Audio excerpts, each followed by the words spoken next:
Game over, man. Game over. You're gonna need a big approach. Why so serious? I am Iron Man. This is a tasty burger. Welcome to the InSession Film Podcast. Welcome to part 2 of our 11th annual InSession Film Awards show. This is episode 576 for January 10th, 2023, and I'm JD Duran. And I'm Brennan Cassidy. Hey, thanks everyone for being here for part 2 of this year's InSession Film Awards show.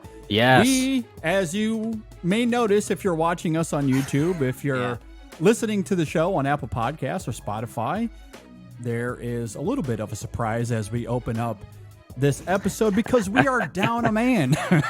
It's not really a good surprise. It's actually a pretty unfortunate Ryan surprise. McQuaid, unfortunately not here, but we do have the great Jay Ledbetter. He is still with us here for part 2. So Jay, welcome back to the show. Appreciate you. Yeah, thank you so much. Apparently, Ryan is too busy going to like a screening that has Christopher Nolan and Hoyt van Hoytma and Ludwig Göransson and Cillian Murphy or whoever. I don't know. He had. I hear this movie's pretty big. Obligations that, understandably, I get why he would wanna prioritize that. But Yeah. really, I blame the Philadelphia weather, or really. I was going to say, you Yeah. can't blame me, but you can blame Mother Nature in this territory because that is certainly a huge part of it. We do have to talk a little bit about that, JD, because the timing of that was so unfortunate. It was almost hilarious. So for those listening, if you live in the Northeast area, the storms, the rainstorms and the wind that we had in this territory were not great. I was out of my power went out at least 6 times at the time that we were supposed to record. So That JD would and have I got been on the phone. Annoying. It was very annoying. Although I had a nice set of candles for some backup light. Sadly, Jay can't power a laptop with him as you thought I could possibly do. But JD and I got on the phone, tried to come up with a contingency plan where we thought, okay, we're going to give this a go, and we have a backup plan in case power goes out on my end. The second we hung up the phone, my power went out.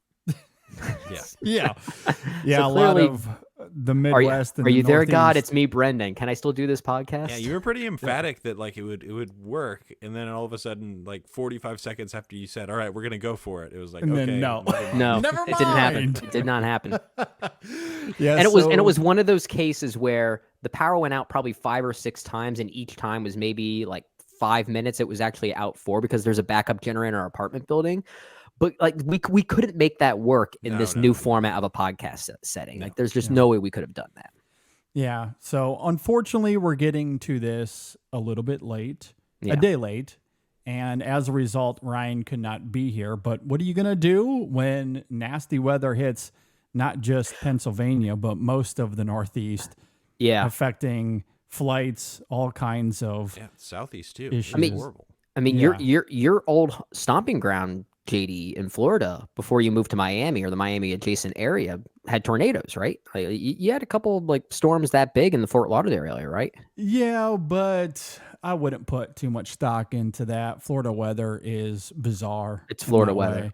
Yeah, it's Florida weather, tornadoes, rains. It happens all the time. A little odd that it happens this time of year. Mid-January is not usually tornado weather. Oh yeah, where's Dennis Quaid to help save us from this day after tomorrow bullcrap? Yeah, that's a little strange, but yeah, it's not unusual for it to rain in your front yard and it to be complete and utter sunshine in the backyard. So Yeah. a tornado happening 10 miles down the road in Fort Lauderdale while Means it was kinda clear nothing. skies where I'm at.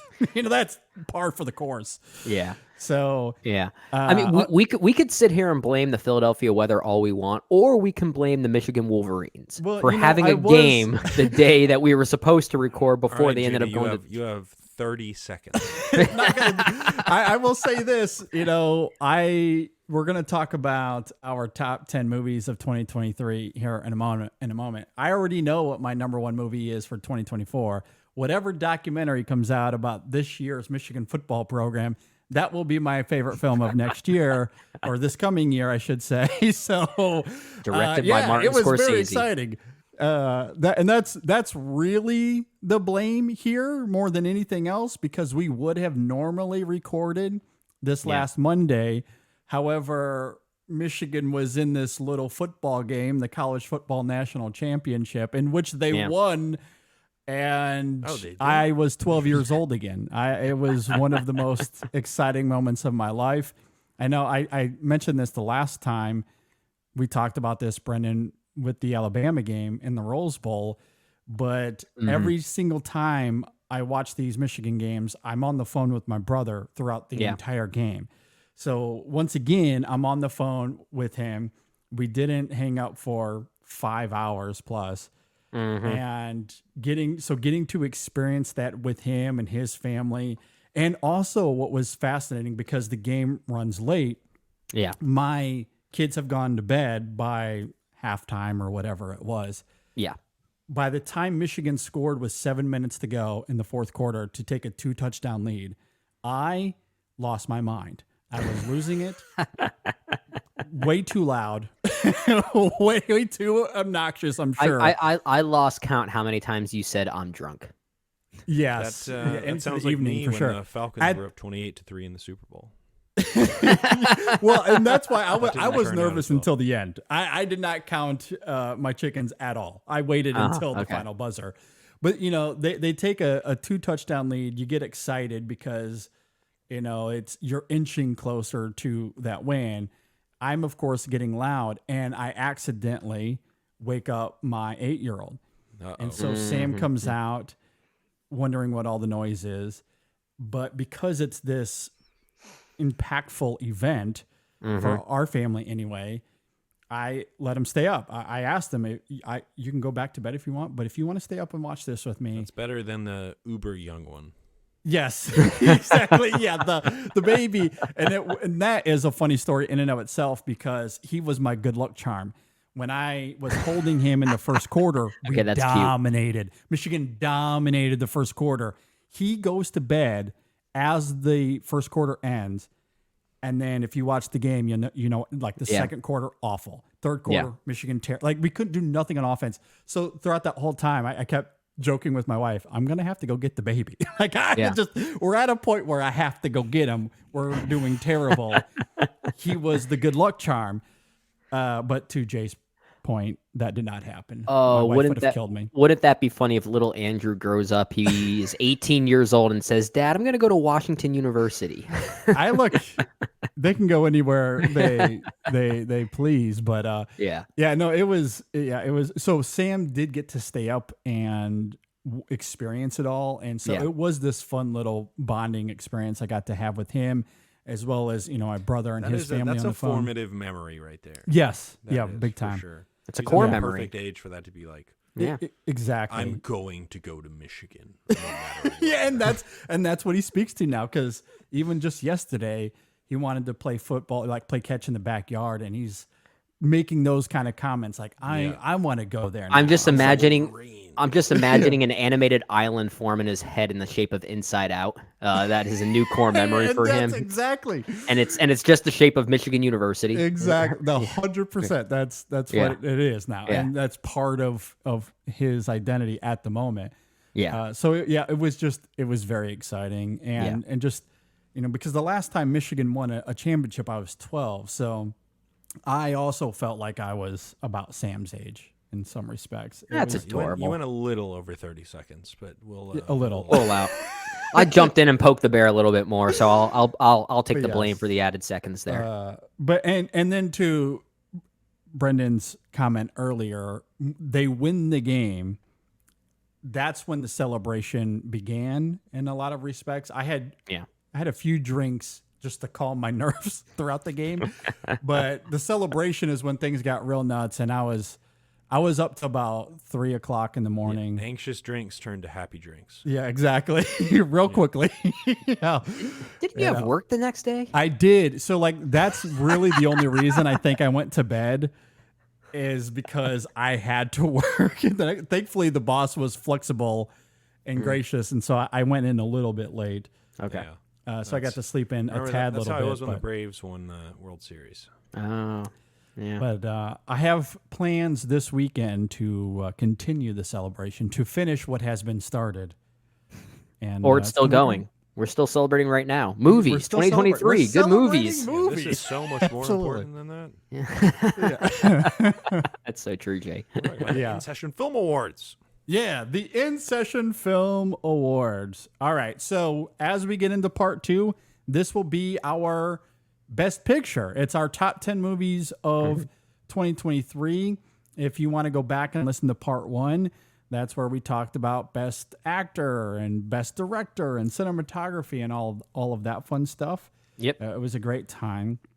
I'm sad Ryan can't be here, but football games had to be watched, and then there was a hurricane in Pennsylvania. So Yep. here we are. Yep. But we will get Perfect Ryan's storm. thoughts at the end of this. He did leave us a little bit of a video, a voicemail, if you will, Okay. giving his top 10 movies of the year. So we'll get to that at the end. Yep. For the rest of the show, it'll be myself and Brendan and Jay. So without further ado, let's go ahead and jump into this. Before we get to our number 10 picks, though, as we do here up at the top, I wanted to simply ask you guys what your thoughts are about the year in general in film in 2023.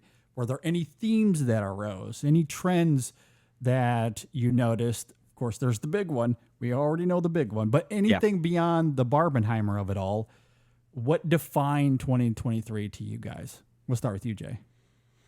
Just freaking auteurs coming out of the woodwork after the pandemic is really what this year was for me. I mean, you've got Fincher, Mann, Scorsese, Nolan, Haynes, Payne, Lanthimos. I mean, countless others that I'm not even thinking of right now. But it really was a year of sort of a restoration of theatrical normality. And because it was sort of some leftovers from the pandemic malaise, it was super concentrated this year, which meant for me a great freaking year in cinema. It was really exciting, and especially at the end of the year, because if you had asked me in June, I would have been like, "Oh my god, this is it." And then come December 15th, I was like, "I'm gonna have to not have some movies I adore in my top 10," and that is the case. Yeah. It's just what a crop of directors that released movies this year. It's crazy. Yeah. Yeah. And a lot of new faces there too. A lot of debuts True. from new people that are gonna have that same auteur status pretty soon, I would say. Like Celine Song making her debut with Past Lives, and I cannot wait to see what she does next. And there are a lot of others that can join that category as well.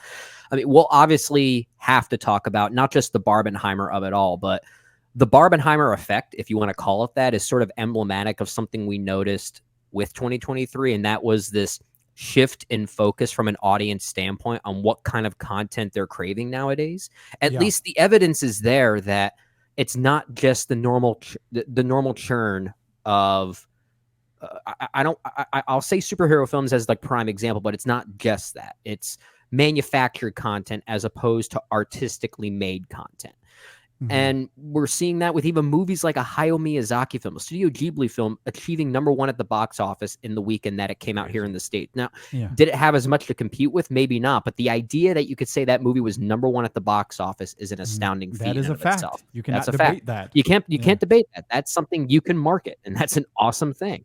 So the shift in focus from an audience standpoint to crave more interesting and new and innovative content is really exciting, because it takes me back to, the early to mid 2000s when films like, let's say, Pirates of the Caribbean, Lord of the Rings, these big movies that actually had artistic merit to them, that were trying to be really interesting and bold and daring visions, they were still big money makers. It's stuff that people wanted to see, and I'm sensing that trend coming back because of 2023 in general. It's not just Barbenheimer; it's movies like Godzilla -1 doing as well as it did. It's this crave for interesting content. And to Jay's point, the quality of films this year backed it up. Like if we ignore the Barbenheimer effect and just look at the quality of films this year, this is one of the all-timers as far as I'm concerned, at least of the InSession film era. From when we started in 2013, the 10 to 11 years that we've been doing this exercise, this is at the very least top 2 or top 3 best years we've talked about. I think it's in that conversation, and the overarching story of what it all meant content-wise, I think makes it even more interesting. I completely agree with that. This was a spectacular year for film. The Barbenheimer trend and the avalanche that it ended up sparking, for all the reasons you're talking about there, Brennan, made it a memorable year. My only caveat to your wonderfully articulated point there, will the studios take the wrong lessons from it? That I could see happening, and instead of getting more Barbenheimers, I think eventually that idea will become an artificial mess. That's how I see that happening until proven otherwise. Because gosh, I hope you're wrong. The studio executives of today don't do a whole lot to instill optimism. So hopefully the artists, the directors, everyone involved that made something like a Barbenheimer happen, or all of these films that we're going to talk about, hopefully they can push back against that artificiality and the superficiality that comes from the executives, and we can keep this trend going. Because the one thing that is indisputable is audience reactions to it. Yeah. As you noted, the schlocky, blockbuster-y, CGI mess that usually dominates the box office did not do that this year. Yeah. There was a lot of this artistically driven. Yes. Is that any good? Is that any good? No, bad. Oh, dang it. Yeah. I thought it looked kind of fun. Yeah. So, Beekeeper aside, keeping me distracted because now I can't remember where I was going with that. But, again, I guess that is to say, I very much do agree with what you're saying there, Brendan. And as it relates to the actual films that we saw this year, this is one of the strongest, if not the strongest year in the InSession film era. It may go down as an all-time year. I feel like we're at a point now where the top end will always be in debate. Yeah. I love my top 10. Is it better than anything that we've seen since 2013 when we started this? I don't know the answer to that. What I do know is that this is the deepest year. The depth is astounding. We're going to talk about our top 10 here. We'll eventually release our full top 20 as we always do at the end of this. However, on Letterboxd, once this show goes live, I usually upload my top 20 onto Letterboxd as well.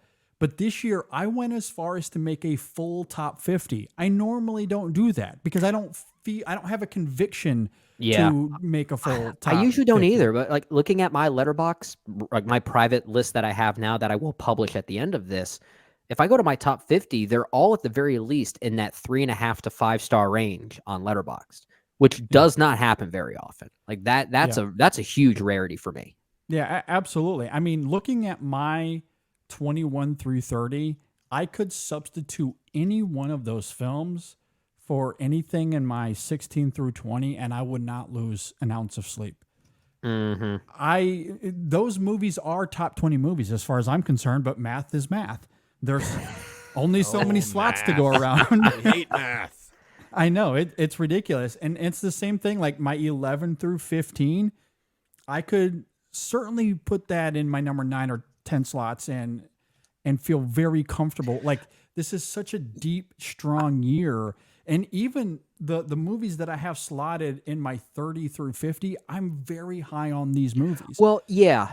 And sorry to cut you off there, Judy, because one thing I think is really interesting about this year is that, and you and I sort of talked about this offline, we didn't do many rewatches in preparation for this. We kind of went into this knowing this is how we feel about these films at this moment. And it's because of how deep and incredible most of these films were, because the more rewatches we did, the more stressed out we get with trying to solidify this list. So making a list and knowing that none of this is really absolute is going to be a fun exercise 5 or 6 years down the road, and we try and do this exercise again, how different those lists could be. And I think mine will probably look pretty different. Yeah, absolutely. And I think part of the depth, so if I was going to peel back the layers even further, and we talked about this a little bit in part 1, international film or foreign language film was immense this year. It was a strong, really strong year. I want to say we all made some sort of comment about how with that category, we had our 5 nominees, but we all could have had 10 nominees easily for that category. Like, it was such an amazing year for international and foreign cinema. I noted that I thought it was an elite year for animation. I think it was the best year of animation since 2014. Not even close. At least with the top 4, we can argue about that 5th slot. Jay and I sorted it a little bit, and that's fine. You guys are out of your element. You're out of your element on that one. A little bit. Yeah, we don't want to get too elemental with the argument. But the top 4 especially, I think rivals 2014, which I think is an all-time year for animation. Sure. It was such a deep year for all of these various genres and types of film that, you know, when you add it all up, it just it adds to the depth on top of the auteur trend that Jay was talking about as well. It just was an incredible year. I think it will ultimately go down as an all-time year, at least since 2000. Yeah, might be of the top century, 5 for sure. Yeah. It certainly will if, as you pointed out in those earlier thoughts, JD, if Hollywood doesn't learn the right lessons from Barbenheimer, then this year will absolutely go down as one of the best, because nothing's going to rival it. Like, there's nothing nothing will exceed it then. But it will be interesting if it does set the right course. And then we look back on it as maybe we might even like it even more, because we know that if any good things happen, then we can say 2023 did it. So it will make us even respect lessons even to be further. learned. Will they learn the right lessons? But I was just looking at my list, and you were talking about your top 50 being strong. My number 50 movie of the year, without spoiling, is The Zone of Interest, which I like less than other people. But oh my God, if The Zone of Interest is your number 50 movie of the year, you're having a great year. You're having a great year. Yeah, for sure. Yeah. Some of us might be a little higher on that movie, but to Jay's point, yes. Many people are. But but still, for a movie that interesting, whether I think it is like wholly successful or not, a movie that audacious and interesting, for that to be 50 for me, who loves audacity and boldness, that says something about how good this year was. Yeah, I agree. Absolutely. Yeah, I mean, because to that same point, you guys talked a lot about Godzilla -1, and I love that film. I was quite high on it when we talked about it here on the show. I have that, similarly to Jay, I have that at 41. I love that movie still. Like, I absolutely adore it. There's not a knock on that movie. Like, it's just a testament to how deep of a year it is. So, Numbers. Movies are a numbers game. It really is. Exactly. All right. Well, with all of that said, are you guys ready to start your top 10s? Let's do this, man. All right. We'll start with you, Jay. What do you have at number 10?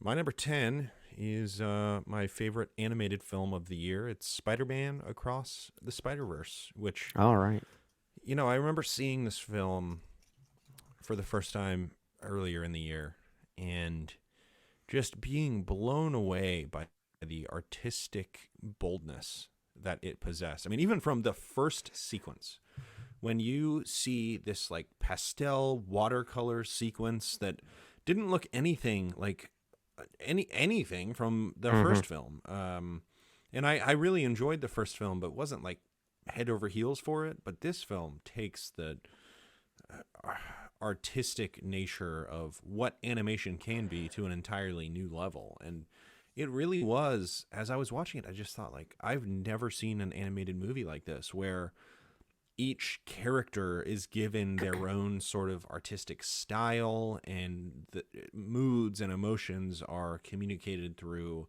disparate styles of animation and styles of art that are not merely trying to be reflective of traditional computer animation, but are trying to be reflective of Vincent van Gogh and Pablo Picasso and like crazy stuff. And it really is a film that sat with me for an incredibly long time. And for an animated film to leap over a Miyazaki film that I loved that also came out in the same year really, really says something. And I think The Boy and the Heron is like my number 12 or 13 or something like that.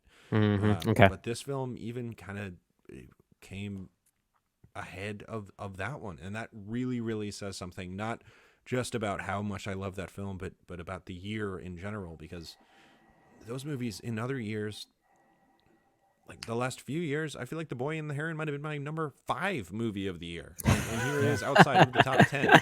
Yeah. So, really a for miraculous year. There are some complaints from some people about this being half a movie or whatever. I felt it was more in the vein of an Empire Strikes Back, where Yes. it Our has arcs its conclude. own Yeah, arc, it has an emotional conclusion. Yes. and also there's more. Yeah. Which is how I felt about it. It wasn't like, I felt like Dune was a film where I was like, oh, that's half a movie. But Spider-Man Across the Spider-Verse was a film or like where I felt Fast like, 10 or Fast X, which is like 1/10 of a movie that was stretched out to like 4 hours. Well, I don't want to talk about JD's number 4 of the year too early. We'll get to that later. Oh, it's number 4 on a different list, right? Maybe. but Spider-Man Across the Spider-Verse, I think, satisfied everything that the first movie did above and beyond. I think it had more interesting characters, a more interesting arc. It was just, as far as good times at the movies, rarely did I have as good a time as I did watching Spider-Verse. So it's my number 10. Well, you know it's a good year when Jay and I are wholly in sync. And my God, are we in sync with this? This should not happen. You guys are supposed to fight. I know. Spider-Man Across the Spider-Verse is also my number 10. It's also hilarious. You know that The Boy and the Heron is at your number 12 because that's exactly where I have it slotted as well. I think that is. I don't have that for sure in front of me. Hold on. Okay, well, we're JD, in I'm the getting same jealous ballpark. right now. You and I are the ones with the same brain. area. What is going on? It is my number 12. It is. Okay, same here. Yeah, so that is really funny. Wow. But yeah, I'm completely with you on Across the Spider-Verse. What you're talking about there with the animation, I noted on the show when we reviewed it, I think eventually full essays will be written on it because it features so many incredible art styles, and every one of them I think are so incredibly inspired. You know, I love how it channels old comic books, TV shows, different types of movies. It's sublime how the animation is utilized here, and not just visually, but how it cleverly and intuitively tethers to the characters and their emotions. That is just remarkable storytelling here. And then you add in the writing and the character work in this film, which has a great complexity to it, whether it be with Miles or what we see with Gwen, and how the film deconstructs Spider-Man lore as it relates to responsibility. I think that is absolutely incredible here, specifically when it comes to fate and how Spider-Man is defined by tragedy. The film very intently peels back the layers on that in this really engrossing way that I really love. And you couple that with the Spider-Man dichotomy of being the hero and attempting to have some sort of personal life, which is often messy. That's a big part of this movie. You get all of the surprises and Easter eggs that plays into a lot of the fun and the vigor of this film. Yeah. And you have these incredible supporting characters like Spider-Punk or the Pavitare Spider-Man. It's great. There's so much fun to be had, as much thematic nuance as we see here, the visual and art design of it all. That is just remarkable. But there's so much fun to be had with this film as well. And it's just a movie that I have thought about all year long as well. And Daniel Pemberton's score just freaking rocks. A banger. Listen to it so many times. It is so good. I saw a great video of him performing that score, and I don't know if it was him or someone else playing lead electric guitar with that orchestra, but it was like you were watching the Trans-Siberian Orchestra play or something like that. Like you could have had the lasers and the flames right in the background. sure. It was a power metal concert through and through. Yeah, no, it complements the vigor of the film impeccably. Yeah. And to what you're saying there, Jay, about how it all concludes, it certainly teases more, but it does crystallize the emotional arcs of this film. Like I think it seamlessly lands the ending in that regard.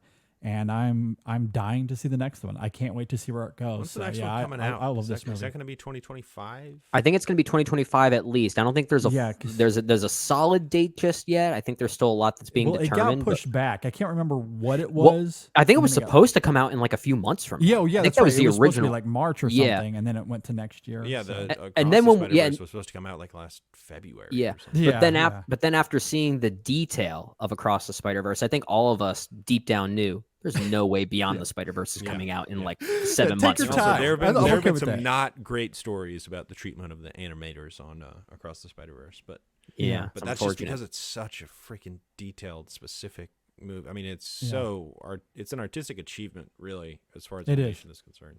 Yeah, I agree. But so I'm with you. Across the Spider-Verse is also my number 10. That's where I'm at.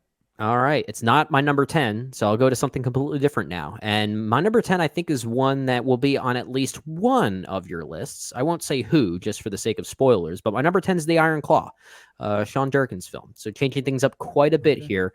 And what I love about this film is that it works for me on 2 levels. It works as a great tale of brotherly camaraderie, which, as you guys already know, that's kind of that's something I have a soft spot for. Like, I love movies that do that, especially in... I like Dudes Rock. Dudes do rock. I do. It's why Everybody Wants Some was my favorite film of 2016. Don't at me. But this clearly doesn't have this same type of Linklater energy, but it does kind of meander a little bit in a way that it almost could be comparable, at least in that first half. It really is not restricted by plot and really focused on the nuances of their relationship as a family and as brothers, which is why when it gets to that second half, it never feels over exploitative or gratuitous in its tragedy. And that's a hard thing to pull off. And I really respect that about the film. And that's where the second half kind of turns into this like strange coming of age tale of sorts about finding familial love amid such familial loss. And that's where the film really works best. It like I said, it could have come off as exploitative, but Sean Durkin portrays the life and deaths of the Von Erich family with a very tender and delicate hand, focusing on their love more than their loss, and the awakening that Zac Efron as Kevin, he plays Kevin if I'm not mistaken. Yes. That awakening in him, I think, is really sweet and also kind of ironic, given the fact that he was really the one brother that actually wanted the championship title. And the fact that it was sort of robbed from him, just like his father said it was robbed from their family, but it's really his father robbing it from him, is makes for like one of the cruelest ironies I think I've seen in a movie all year. And I just found that so fascinating. So I think the film is great. I think we'll talk about it a little bit more as this conversation keeps going. So I'll leave it there. But I think this is a really, really tender and sweet movie, despite the pain all underneath it. Yeah, no, I love this movie as well. I'm saddened you weren't there, Brendan, to talk about this with us. Especially that was a really funny mix up on our part. It really was, because I had seen the movie. He loves that movie. That was a good review. Yeah, it was really fun. It was great to have Jacob on. Yeah, we had some miscommunication, Brendan and I did, so unfortunately he couldn't be there for that review. But it is interesting now knowing that this ended up in your top 10 and hearing your thoughts there. That is really great to hear. And it's another one of those movies, to speak to something you said some moments ago, Brennan, about how this list will continue to evolve because it's such a deep and great year. Yeah. This is going to be one of those movies for me. I could absolutely see this climbing the ranks for me. I really like this. When we talked about it here on the show, I had nothing but great things to say about it. I have this currently at number 30. I love this movie, though. I love this movie. As Jay said earlier in this show, nobody's perfect. Hey, look, unfortunately, I don't think anybody else is going to talk about it. We'll see. Maybe somebody will come up with a surprise. Maybe. Oh, that's really cryptic of you. I mean, the Iron Claw. To me, there are a few things I would nitpick about it, and I did talk about those on the review. That's the only thing that keeps me from fully embracing it like you guys. But it's not enough that... What do you mean? About one of us? or about one of you guys. JD's is what I already meant to making say. assumptions. Yeah. I'm maybe wrongly assuming. Who knows? But I do really like this film a lot. I agree, and maybe I'll agree with another one of us that brings it up later if that indeed happens. Who knows? We'll see. That's a big if. It's a big if. But there's a lot to like here, and not just with that emotional element of it, or those ideas of love that you're talking about, but just the aesthetics of this film. Durkin's filmmaking, I think, is really great here. Some of my favorite filmmaking of the year. He didn't quite crack my 5 in part 1, but was very much in that mix for me. Maybe that number 6 or 7 slot. Good. I love his direction here. And Zac Efron, he was one of my nominees for surprise actor or actress of the year. I've always had faith in that guy. Always thought he was a really talented actor. And now people are realizing it. Yeah, for sure. Hopefully this is a springboard for him. Yeah, absolutely. I agree. Do you think, real quickly, does he crack the 5 Oscar nomination morning? No. No chance. No. Okay. I'm not stance because anything can happen. There's always some surprise that happens at the Oscars, but I would bet money that he misses out. Yeah, Barring it's looking a that way. To Leslie style campaign here towards the end. Maybe that's what we'll have to do. He just Jacob on board. He has a do lot of do influence what with, do what he did at the end of the movie Neighbors. He goes and models at the Gap, and that's his campaign. That's his campaign for sure. All Dude right, looks let's like get a to freaking our Ford number. F-350 in that movie. He really does. Yeah. Yeah. He's crazy. All right, let's get to our number 9 movies of the year. Jay, what do you have at number 9? My number 9 is Ferrari from director Michael Mann. Ferrari. If he's not on my Mount Rushmore of directors, he's like the 5th guy getting chiseled off to the side. And this film for Mann, I mean, it's so interesting how his career sort of unfolded. He started out as, sort of a director of familiar tropes, but entirely unfamiliar density and specificity and emotion behind those tropes. And then around the time of parts of Ali and certainly into Collateral, he became the digital revolutionary. And it became very much a game of trying to change the form of film. And I think he did it incredibly effectively. I think he's one of the most revolutionary filmmakers of all time. But with Ferrari, while he still sort of maintained the digital cinematography, it was sort of a throwback to more of an insider style of storytelling. Sure. And I thought that was really interesting. And apparently maybe he'll make Heat 2 next. I still am not convinced that'll ever happen, especially after the box office of Ferrari. But nevertheless, Ferrari is a film that I adored. It's a film that, interestingly, people who I've had some people come up to me, because I'm sure you guys have had this experience as well. It's like, oh, you're the movie guy. I'm going to ask you for recommendations about movies, which is truly a harrowing situation. Oh, yeah, I hate that so much. Worst. It's the worst. I always feel like I need to make this disclaimer that, okay, when I say I like these movies, that doesn't necessarily mean I'm recommending them for you. That's exactly what I said about this film, because I had some people who, F1 is a huge thing right now because of that Netflix show, Drive to Survive. Formula One has become a huge trend. Yep. And I had a couple of people come up to me and say, hey, I've gotten really into F1. Would I like Ferrari? And I said, if you're watching it because you like F1, you probably won't like Ferrari. But I think it's not Ferrari much of a is racing movie. fantastic film. And I do believe that because it is a film as much about family and regret as much as it is about car racing. And when there is car racing, it is immaculate, and it has the number one most horrifying scene of 2023. I wanted to ask you about that. Yeah, I wanted to get your thoughts on the car, on that specific sequence, because JD and I went back and forth on whether we feel like the rendering of it works, and I was really curious about your thoughts on it. I think it's incredibly effective. Okay. It's stylized to a point that it makes sense in a movie. Okay. Which, if it was portrayed in a documentary, it would be so quick that it would have no impact. But I think Mann manipulates it to a point that it entirely achieves what it is trying to achieve in the context of that movie. Yeah. Did you get a chance to see it in a theater at all? I have. I've seen it twice. I saw it on a screener, and then I saw it in theater.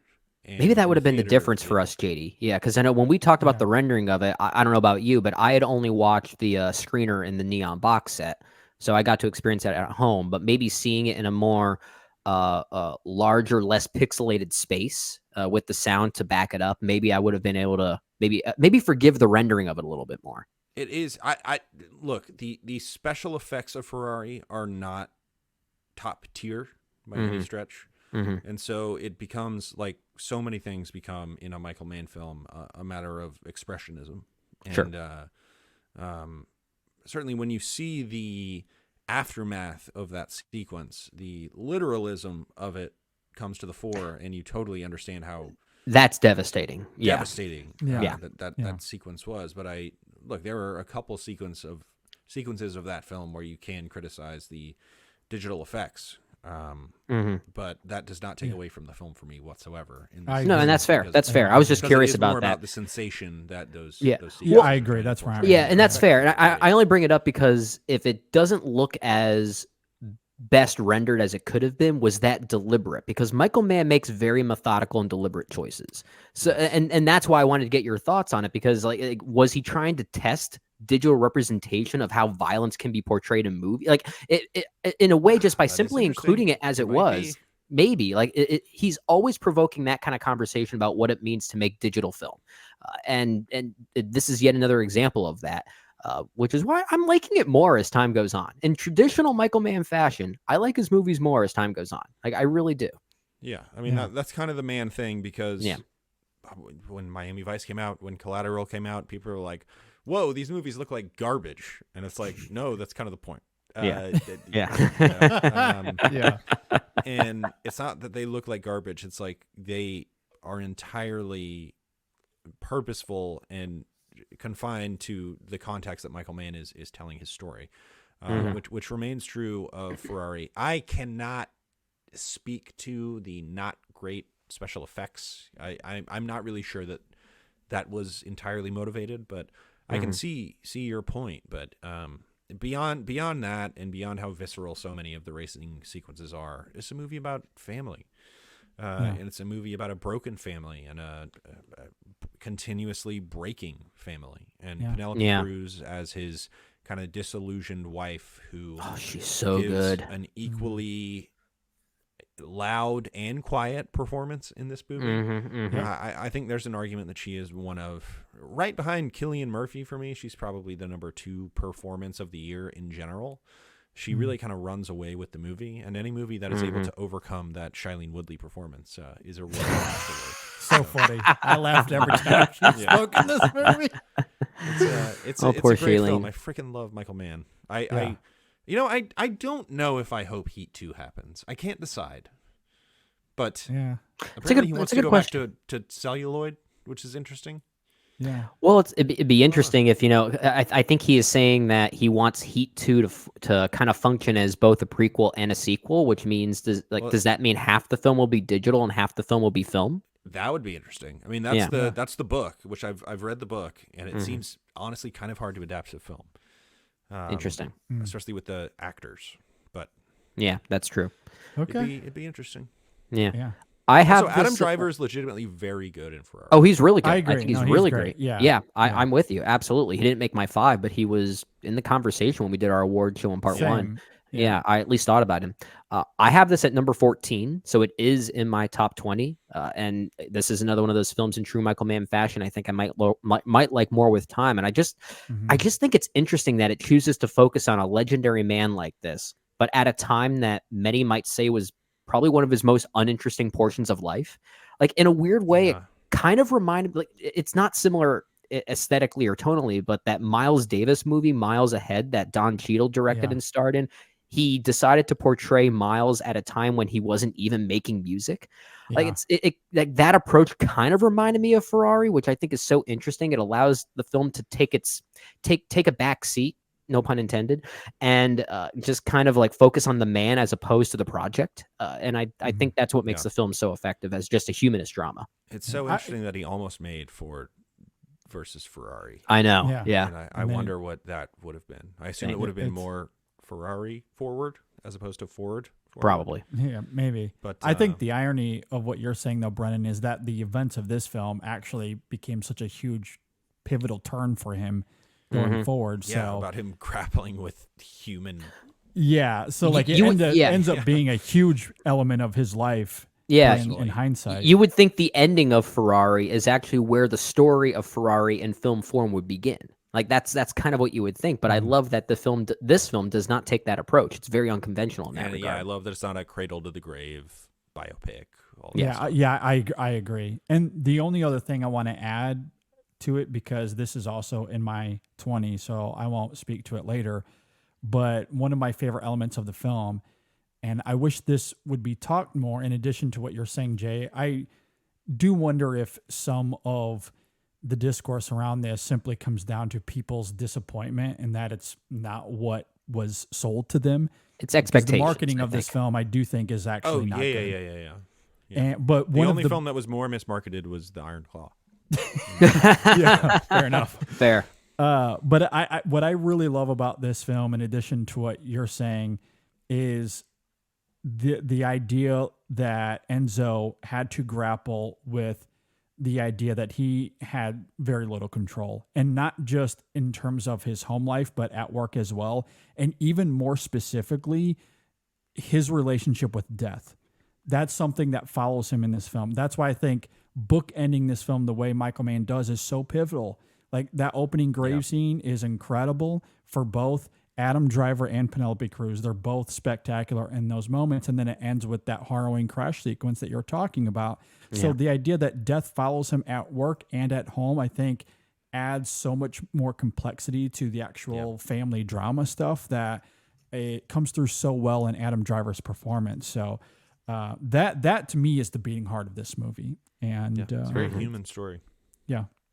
Yeah. Really great stuff. It is. Yeah. So I have it number 14, just missing my top 10. Might like it more in time. As far as my number 9, something completely different once again, changing the tonal course, if you will. My number 9 is Are You There, God? It's Me, Margaret, from Kelly Freeman Craig. Good movie. I It's- wish it could have made my 10. I wish. In any other year, I bet it would have, right? Like that's the thing. I feel like the common theme with a lot of these movies, because of how much we love them, is in any other year, it would have cracked my top 10. This one did, and this is actually one of the few I did rewatch, mostly because it's one of my wife's favorite movies now. She absolutely adores it. We saw the movie together, so I think the experience of it was something that made me appreciate the film even more. Obviously, this is an adaptation of the classic young adult novel by Judy Blume, which was kind of a staple growing up for many young girls, and I understand why. And I talked about this on part 1 of our award show, but what made the film stick out to me is the universality of its story. And I have to give major credit to Kelly Freeman Craig and her adaptation. It's the film's depiction of religion and how it affects families that I really responded to, especially considering how narrow-minded people can be nowadays, whether it be religious, political, whatever the vice might be. And I think the film gets so much of that right. Just the dialogue that families have and the contention that forms because of it is really where this film shines. Yet at the same time, if I overlook a lot of the densities of this movie, it's just such an entertaining coming of age tale. We obviously talk about Rachel McAdams. I think she's great. I don't think she's going to get nominated for an Oscar, and I think it's unfortunate. I think she should. I also want to highlight young Abby Ryder Forston, who is kind of giving a star-making performance in this one. And I really hope to see more from her in leading roles, not just like this, but in other types of films as well. I think she's going to grow up to be a really talented young actress, just actress in general, honestly. But yeah, I think this movie's wonderful. One of the more rewatchable films of the year, but I do think it's great. So that's my number 9. Yeah, it is. I mean, Abby Ryder Forston, as I was watching that movie, I just kept thinking, man, if I did this stuff, I would be far too embarrassed to do 30% of the stuff that she's doing in this movie. But it's even And like it her is. little facial expressions too that are just so on point. Like when she says to her mom that she wants to get a bra, and Rachel McAdams' response is, "Oh, do you think you need one?" And her look is just like, "What does that mean?" It's like, Yeah, it is. I mean, it really is Yeah. one of those things where I would feel so embarrassed that I would be too embarrassed. Like, it would be so embarrassing in real life that I'd be too embarrassed to reflect that Just so awkward. in a Yeah. work of art. Yeah. And she's really, really great. And Rachel McAdams continues to be one of the best performers. Yeah, she's wonderful. Yeah. And she's right in that. She was probably my number 2 in supporting actress, I think, if we're ranking them. Gotcha. But it's a great movie. I remember watching it and I'm like, oh, this movie's not for me. And then I watched it and I was like, oh, that movie's for everybody. Exactly. Yeah, Yeah. that's Exactly. impressive that they made it for everybody. Yep. Yep. Yeah. Really, really impressive work of adaptation. Yeah. No, that's a really great film. I do wonder if I got a chance to rewatch it, if it would have climbed higher on my list. It's, one of those movies that came out so early in the year. It was March or April when that film came out. And I loved true. it. I still really like that film a lot. And then you get the avalanche of the fall season. This And- fall-winter award season was insane. It was, wild. It was kind of cruel. It was kind of cruel. Particularly insane. It was. It absolutely was. So I do think that's going to be a film that's going to resonate with me more in time, and the more I do give it a go. But I do really like it, so that is great to hear. My number 9, I'm going to the world of Todd Haynes. May, December is my number 9 movie of the year. December. I want some hot dogs. Yeah, love a good hot dogs. I think this is a quintessential Todd Haynes film because he weaves melodrama like nobody else. He loves examining the facade of suburban life, the idea that a picture-perfect home is actually the American dream turned into this nightmare that is at the core of a lot of his movies. And this is Haynes going back to his roots in that regard, which I love. And I've said this 3 other times on the show before. I'm going to say it again. It's also him cooking with the hottest gas he's ever had with melodrama. It is unbelievable. I love that Todd Haynes isn't Lifetime afraid to movie. be unvarnished. Yeah. He wants to explore the rough edges of society and relationships, especially the polarity of reality of and what is versus the facade of appearance and what's supposed to be. That's at the heart of Carol. It's at the heart of Far From Heaven. It's a huge part of May, December, because we all want some sort of domestic peace and relational bliss, but often reality is complicated. It's full of moral and political conflict, sometimes existential conflict. And this film features all of that in some way, shape, or form, especially when you consider the Elizabeth character, her role, how she exemplifies art, how art can amplify those variances. It's just incredible. And then there's Joe, one of the most devastating characters we saw in 2023. This child, essentially, he never got to grow up. And it took this series of events for him to realize that truth and how that crystallizes in the film with that rooftop scene and those ending sequences there at the graduation. It is heartbreaking. And Charles Mann is just absolutely remarkable. And I just want to emphasize Todd Haynes' filmmaking real quickly once again. I nominated him for Best Director in Part 1. These performances certainly add a lot to that as well. But I love the way Todd Haynes not just utilizes melodrama. It's one thing that it's something that he weaves, as I noted, but how he does that with the music, with the performances, with his camera, the production design of the film. It's all just immaculate. And the tone management. Of course, you got to speak to tone. I know that's been problematic for some people. It's the worst discourse of the driven year. exactly The as worst discourse of the Jay's year. been saying. The worst discourse is of the year. Good for its I was going to say it's good for its reputation. Yeah, I agree. But yeah, his tone management here, I think, is immaculate. And I think he is able to make the film funny and make it diverting, while also I think the film is very crystal clear on where it stands as it relates to the moral ambiguity of the film. I don't even know if it's black or if it's even gray in that regard. Maybe It invents a new color. Yeah, but I think it knows where to draw that line, and I think it does so expertly. So yeah, I love May, December, my number 9 here. Yeah, good movie. I'll leave it at that. All right. Very good movie. Unfortunately, won't be talked about for the rest of the night. Darn. Yeah, No, no. unfortunately. Yeah, that's No. a shame. Okay. Talk number about 8. discourse, right? Yes. All right, get to our number 8 movies of the year. Jay, what do you got at number 8? My number 8 is Past Lives, which is a film that I just talk about sort of maybe the emotional wrecking ball of the year. That opening scene certainly is one for the ages, or the closing scene rather, is certainly one for the ages. And Sure. the film in its entirety is just one that has this elegance to it that I found so fascinating. And when you kind of reflect on the movie, you can think about it in many ways, right? Is it about lost love? Is it about trying to capture your childhood?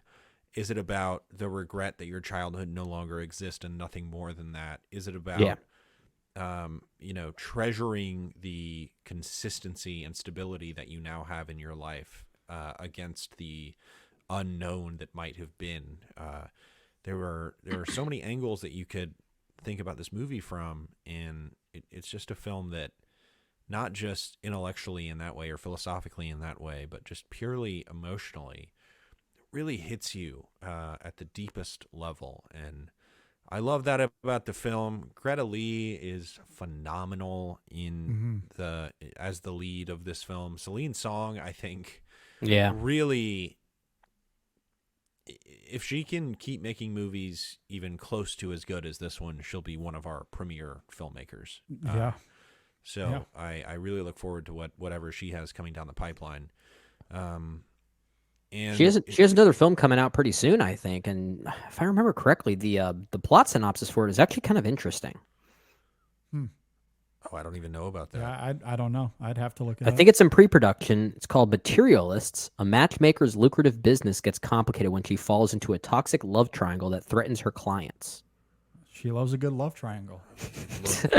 Love it. She loves a love triangle, and she does as good a job with a love triangle as anyone has done in a long time. With Past Lives, and it is such a visually stunning film as well. The score, I think, really gives it this air of significance to it. It really gives a weight to the entire film, and it is just one of those films. I remember this is, every year there are probably 5 movies that make me cry in the theater, and this was one of them. And I remember seeing this with it was not just a critic screening, but a kind of public pre-screening too. And the sensation leaving that theater was one of this, really, like, there was this extra weight strapped to you as you were walking out of the theater. It was a really one of the better movie-going theater experiences of the year, and it's just a film that has all the technical flair that you could want, but always puts the emotional and thematic at the fore. Which I really appreciated. It's my number 8. Yeah, it's a great sensory experience in that regard, too. I agree with you, Jay. I think everything you said, I'm just going to take and slam it over to my number 8, because Past Lives is also my number 8 as well. So we're on a roll. We are on a roll. Based on our award show conversation in part 1, there are 2 films I think will be on all of our lists, and that includes Ryan. I'm including the 4 of us in here, even though Ryan's not here to talk to his films, but we'll get to his thoughts at the end of this. But Past Lives, I think, is one of those films that will be on all of our lists. So JD, don't say anything yet if it is or isn't. But is the word. But it kind of is one of the collective best movies of the year, and there is a reason for it. I don't think there really is a misstep here, at least as far as it functioning like a film. It really is kind of perfectly constructed, and the fact that I only have it at number 8 just speaks to the year itself, and we've been talking about that quite a bit already in this episode.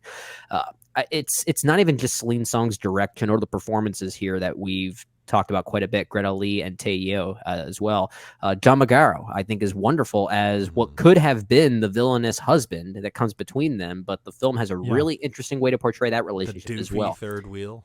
That shot of him playing video games with that big headset on is just Rocks. it rocks. It absolutely does. Once again, it's a movie where dudes rock. Dudes rock. Dudes rock. So, yeah, absolutely stupid dudes who don't realize that their wife is like utterly gorgeous and amazing, but also maybe that's part of their charm. Maybe that is, yeah. That's why they rock. But yeah, it's a fascinating love triangle, like we're talking about. It's a great what if movie, which is another kind of movie that I do have a soft spot for, especially romantically speaking. But it really is Celine Song's screenplay that is kind of the star here. It's so beautifully complex. It might as well cover 8,000 layers of onion. That's really the only way I can describe it. It's we always talk about peeling the layers back in movies to find new meanings, and that's literally spoken about in this movie, and it's metaphorically a way to represent how complicated that this movie is. But I think it is quite beautiful. It's my number 8, and in any other year, this could have been in the top 3. I think it is that powerful. Yeah. Very good movie. Yeah, I agree with you guys. Great stuff there. Good stuff, man. Unfortunately, the last time it'll be talked Yeah, about. unfortunately. All right. That's going to be Jay's reoccurring joke every time now. Yeah, just like, what was your Elordi gag on part 1? He's tall. He's tall. So tall. Oh my god. Was he like Waiting 6'4" for- or I'm just something? waiting for JD's Saltburn at number 1. I know. Just wait for it. Just And wait keep for it. waiting. And then keep waiting, and it will never happen again. Yeah. At my number 8, I have Anatomy of a Fall. I love this movie. It's this engrossing deconstruction of a marriage that I think Justine Triet structures with such remarkable precision.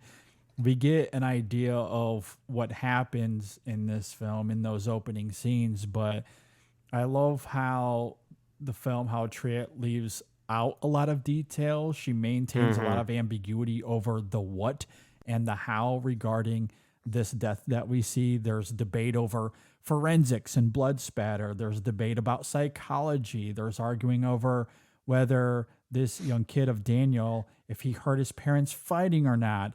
There may be a result at the end of the trial, but even as this film ends, there's still some questions over what really happened. Instead, the film mostly emphasizes the why of it all. Why did these things happen? And it's in that where we learn of Sandra, the main character we follow here. We learn of her infidelity. We learn of her writing inspirations. We learn about Samuel's deep guilt over Daniel's accident. We learn about their financial problems, so many other factors surrounding this family that were all pivotal to the why. And it highlights how often we live our lives and maybe we don't see the entire picture, but when it's put under a microscope, everything becomes scrutinized with this vivid clarity.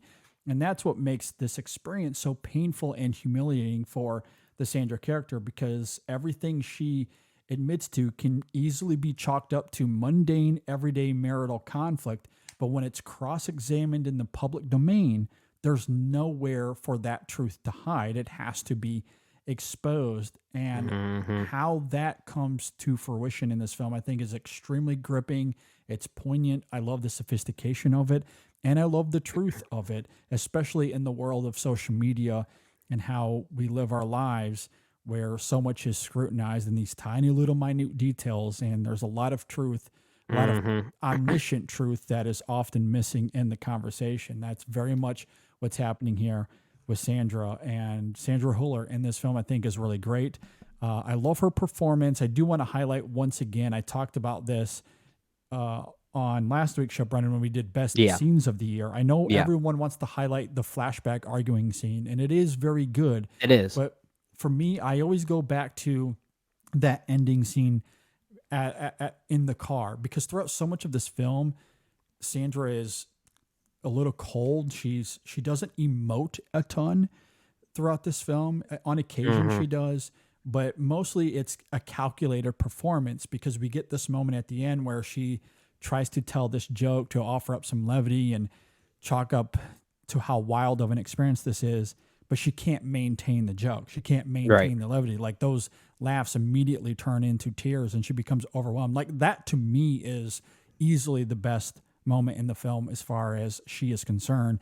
And then there's Milo Mercado Grenier as this little kid here. We talked about him quite a bit in part one. Yeah. I know he was not nominated for me. I think he was for you as well, He Brandon. was. Yeah, he was. I loved his performance. I mean, this is one of the best child performances in some time. Heartbreaking, but I also love how he's there's really this interesting subtlety in the performance. Like I don't go to him being on the stand. I go to that moment with the judge when the judge tells him, I don't need you to see this part of the show. It's going to be painful. And he just looks right at her and tells her, I'm already hurting. I'm already in pain. It's wonderful stuff. He delivers that line with the maturity that is way beyond his years. It is a stunning line delivery, and it's great. I mean, he's so good. And then there's, of course, everything with the dog at the end, and all of that is emotionally volatile. But yeah, this is a wonderfully written film. I love the direction of it, but it's mostly the writing by Triet and these performances that took my breath away. So I do love this film quite a lot. I have this at number 20, so it is in my top 20, just at the bottom end there. But I will agree, I do think it is one of the better written films of the year, with one of the best supporting actor performances of the year in Milo Mercado Grenier. And I know I highlighted the flashback argument scene as one of my favorites of the year when we did our best scenes of the year episode. But I still think my favorite moment of the film is probably when David takes the stand, because of the filmmaking there, when it becomes this literal pendulum swing. That is interesting. Yeah. Yeah. And it's this one take where the camera becomes this literal back and forth between the defense attorney and the prosecutor. And it's in that moment where you realize this actually might be David's story. That's the one example it is an where important film in that regard. Yeah. Yeah. But it almost makes you think, is he the lead? Like, he might actually be the lead as opposed to a supporting actor in that moment, because it does become his movie in many ways. Yeah, no, I agree. But like, there are little tricks like that I think are really interesting here. Yeah. No, I agree. Okay. Yeah. I think with that we can move on. We can move on. Good movie. Yeah, Good let's stuff. go to 7. All right, And number 7. following that film from writer Aaron Sorkin. No, it actually isn't as nearly as ideological or kind of sociopolitically targeted as some of the Aaron Sorkin stuff. But I don't adore that film as others. I do like that film, though. So it's a good pick. But my number 7 is The Holdovers. Alexander The Payne Holdovers is back in the game. And I've mentioned that I think what Payne has achieved here is his Charlie Brown Christmas. It is kind of an immediate Christmas classic, a melancholic Christmas classic that has a handful of like elementally great performances in it that come in many different styles and also capture a real sense of longing and loss and what is to come. It's sort of these 3 characters coming together at one single point at 3 distinctly different points of their lives. You have the student coming into it with, the future fully ahead of him, although he's had sort of this troubled past. You have this professor who feels like he's reached his peak and will never get any higher, and has this real sense of arrested development and stagnation, and is there anything better than what he's doing now? And then you have this mother grieving the loss of her son. So there's hope, there's hopelessness, and there's loss. And I think that makes for a really interesting dynamic for the film at large. And you just gotta give credit to this movie for truly feeling like a film that was made by Warner Brothers in 1976. It is aesthetically incredibly impressive what they are able to achieve with this film. It's one of the better looking films of the year. I might regret not putting it in cinematography for my nominees now that I think about it, but it has such I thought an about that. old school feel to it, down to Paul Giamatti being the star of the film, which is something that just doesn't really happen anymore. No. You don't have people as interesting looking as Paul Giamatti leading movies these days. And it is a film that is at once a crowd pleaser and a bit of a downer. It is a film that, as I was thinking about it at the end of the year, I was like, I would recommend this to like pretty much anybody. It's Sure. a movie Yeah. that's very easy to recommend, but also a film that I could see somebody after I recommend it being like, that movie was a bummer. And I'm like, yeah.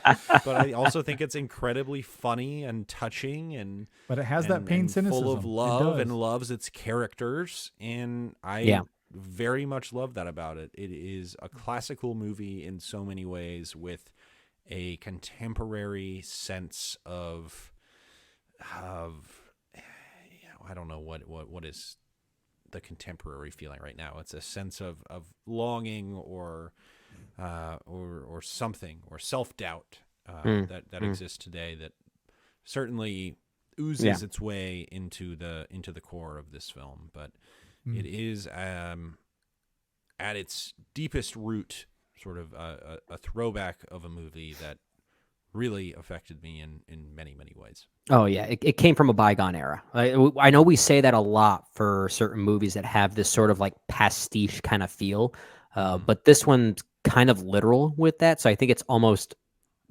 most fair to say that with this kind of movie. But it doesn't come off as gimmicky to me. Like, it actually feels like it has a place here. No. Which I love about it. No, I agree. It's lived in. The performances are great. Do you have a favorite moment, Jay? Like a favorite scene? I mean, probably when they go to the restaurant is my favorite scene. Okay. Interesting. Yeah. Okay. Yeah. Just off the top of my head. Yeah. So many great scenes in this one. So many great Yeah. scenes. Yeah. I'll pick the whole movie as my favorite scene. Anyway. No. For my number 7, I'll go to a film that was talked about already. Spider-Man Across the Spider-Verse. So I guess all three of us have it in our top 10 then, right? Because you both had it at number 10. I have it all the way at number 7, which this one has kind of risen for me as time has gone on. I was gonna say I did not see this coming. I didn't see this Really? either, because honest. if I remember No, from not. yesterday, you did not have this as your best animated film. I did not have it as my best animated film, which means there's another animated film possibly on my list. But I do have this at number 7 for a lot of the reasons you guys already talked about, especially from an aesthetic standpoint. I could almost argue this is the most experimental film of the year, which is easy. It's kind of weird to say for a film that's such a commercial hit like this one is. A Marvel movie. Yeah, at least a Marvel property, which does have ties to the Marvel Cinematic Universe as well. But to your point, Jay, and what you talk about, it experiments with the form of not just animation, but blockbuster filmmaking and what you can get away with. Like, the thing that stuck out to me the most was how unrelentingly intense the film actually is and how it feels. Because when I first saw it, I initially left the theater feeling kind of uneasy, if I'm being honest, almost dizzy in a way. I wasn't sure if I could even stomach the film. And now I kind of see that as an asset, as it demonstrates what a film can actually do and how it's not afraid to make younger audiences feel different things. Like, I just think that kind of challenge here is something movies like not just this, but movies in general that are meant to be commercial hits. I think they need that kind of stuff, which kind of goes back into our overall thoughts about 2023, right? Like movies that were big and successful and people responded to, but yet they were trying different tonal things and aesthetic things. They were really trying to challenge the form and let people feel and gravitate towards new things for once. And I like that this film is all about that. So yeah, for everything that's already been talked about, all three of us really love this film. I will absolutely agree, and it's one I'm liking more as time goes on. I can't wait to see the third part. So I think it's great. Okay, that's very exciting. I guess I was just a little surprised because you didn't really talk much about it in part 1. You and I haven't really talked much about it offline either. It just felt like a film that was off your radar. I expected it to perhaps be in your top 20 somewhere. I just did not expect it to be this high on your list. For you to The have thing it is- higher than either of us who had it as our best. Well, the animated thing is, like, movie. I wanted to try and find places for it in our award show on part 1, but like given the hard for an categories and the animated designate, movie. it's hard for an animated movie to really decipher like what those qualities are, especially with a film like this that is all about team effort, right?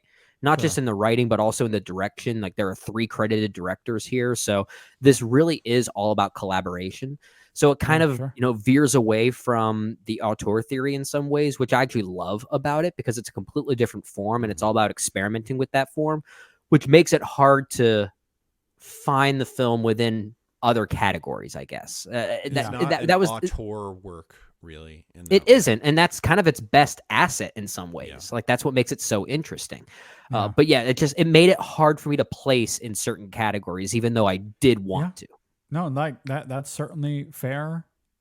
It's also a film, as I noted, we simply haven't talked about too much. Maybe it's because The Boy and the Heron just came out, so we've talked more about that in recent It's more weeks, it top of feels mind like. for sure. Yeah. Yeah, so maybe that's why it caught me off guard. But yeah, I mean, I'm with you. Great film. That is a fun surprise to see there at your number 7. Good stuff. All right, at number 7 for me, Andrew Haigh, All of Us Strangers, the film that shattered me the most in 2023. I talked about this a little bit in part 1, but to reiterate it once again here, I love the central conceit of this film because I feel like in some way, shape, or form, most of us, if not all of us, have fantasized about reconnecting with those we've lost and thinking about what we would say, how would we react if we could have one more moment with them, what would that be like? There's something about the film's raw intimacy inside that idea that just floored me, especially because Adam's parents, as we see in this film, are in on the scheme. They're aware of what's happening, but for the same reasons as Adam, they don't speak to it. They just live in the moment, in the fantasy, if you will. And those scenes with Adam reconnecting with his parents, I think as a result are strikingly poignant and tender. They're also kind of funny, a little prickly at times because they're stuck in 1987. And I love how that comes through in some scenes, especially that first moment he has with his mother. It's also a significant part of the conversation he has with his father, which was one of my scenes of the year on last week's show. You know, or I think about some of the scenes he has with Harry in this film, and I don't want to get too much into the weeds there in case you haven't seen the film, because there are some major reveals at the end. But I love how this film taps into that idea, that thought exercise of fantasizing about reconnecting with those that we've lost, how this film goes about that, what it says about how we think about the past, how we grapple with the past, how it's part of the coping process, I think is absolutely incredible here. Especially because I go back to that opening scene of the film, that opening conversation we get with Adam and Harry, where Adam tells Harry that his parents died a long time ago. It's okay. They died a long time ago. And Harry's response, I think, is the thesis of this film in many ways, because he simply replies very tenderly, "I don't think it matters. I can't even begin to imagine how lonely you must have been," is what he tells him. And that line wrecked me. That's 5 minutes into this film, and I'm already sobbing thinking about that idea here. But I think there's a lot of truth to that. I mean, that whole idea of time heals wounds. I think this film maybe deconstructs that a little bit, or at least pushes back against that idea that maybe it doesn't. And that's okay. And this is one way that we can cope about it, or at least articulate how the past affects our present. And I was floored by that here. And this cast, can't say enough good things about them. Andrew Scott, Paul Mescal, Jamie Bell, who was my winner for Best Supporting Actor of the Year. Jamie Bell, so good here. Incredible. Absolutely incredible. So, yeah, one of my favorite surprises of the film. I love Andrew Haigh. I don't know if this is what I anticipated when I walked into it, but no, it is kind of different for him. It does have almost more of a, I mean, I don't want to say supernatural, but it has a very ethereal vibe to it that, especially if you're more familiar with the likes of Lean on Pete, for instance, it doesn't quite have the naturalism of some of his earlier films, but like I like that he's venturing a little bit out of his comfort zone to do something very unique, and I think it's very interesting in that regard. And the one other thing I also want to highlight, because I also talked in part 1 about the screenplay. It was my winner for adapted screenplay. Sure. But I also want to note Haig's direction. It wasn't quite top 5 for me, but I actually really love the cinematography to this film. The lighting and the color hues that he utilizes here are really great, but it's how he uses these spaces to add to that intimacy, whether it be the romantic intimacy we see between Adam and Harry. I think he captures that in this incredible, evocative way. but the parental child relationship that you get, even though we're working with all adults essentially, but the way he composes those scenes at the house between Adam and his parents, I think add to those relationships in a great way as well. Like, I think his direction might be a little underrated because the performances and the writing of this film is so great that you might lose sight of the cinematography. But I think the cinematography in this film is actually exquisite in its own right as well. I absolutely adore it. So yeah, All of Us Strangers, my number 7. I'm kind of surprised that it's not higher. I kind of would have guessed it would have been higher on your list for some reason, because I know how much it's resonated with you. In most years, it would have been. Yeah. It probably would be in my top 3, but 2023, it's a good one. Yeah. I have this at number 16. And this is one of those examples where not giving these movies rewatches in preparation for this list is kind of the sword that's going to slice it all up, really. Because there are things about the way it concludes I still want to kind of think about and kind of wrestle with. Same. And I want to see it again, kind of knowing what the outcome is, to see if I'm able to like tie its tonal shifts together a bit. And I'm not saying I'm not there, but I have questions still about that. But yeah, and giving it a rewatch may really help the film a lot. So tune in like 4 years when I do this exercise again. Maybe it might be my number 4. I don't know. So it could be one of those things. Like number 1 nominee for a movie that's not in my top 20 that might end up being in my top 10. Oh, nice. Well said. Well said. Yeah, very interesting. Okay. Yeah, and we did have a fun discussion about that when we reviewed it. So anyone listening, watching. Yeah, we got into spoilers in that one. Yeah, we've had some really fun feedback about that episode and specifically that portion of the conversation. So definitely urge anyone to go and check that out. All right, number 6, our number 6 movies of the year. Jay, what do you got at number 6? My number 6 is May December. And Ryan and me actually did a Todd Haynes we did. director series where we covered all of his films very recently, and so I was really anticipating this one. And it's fascinating watching all of his films at once. You kind of realize that, especially for the first 75% of his career, he was all about covering others. Like he was very obsessed with the idea of the other and otherizing people. Yeah. And recently, especially with his last 2 films, he's sort of been he's sort of become this journeyman filmmaker who doesn't write his own scripts anymore, and 2, it's been this sort of twist on otherization where, for example, in Dark Waters, it's about the otherizing, the focus on the others who have been exploited by this huge corporation.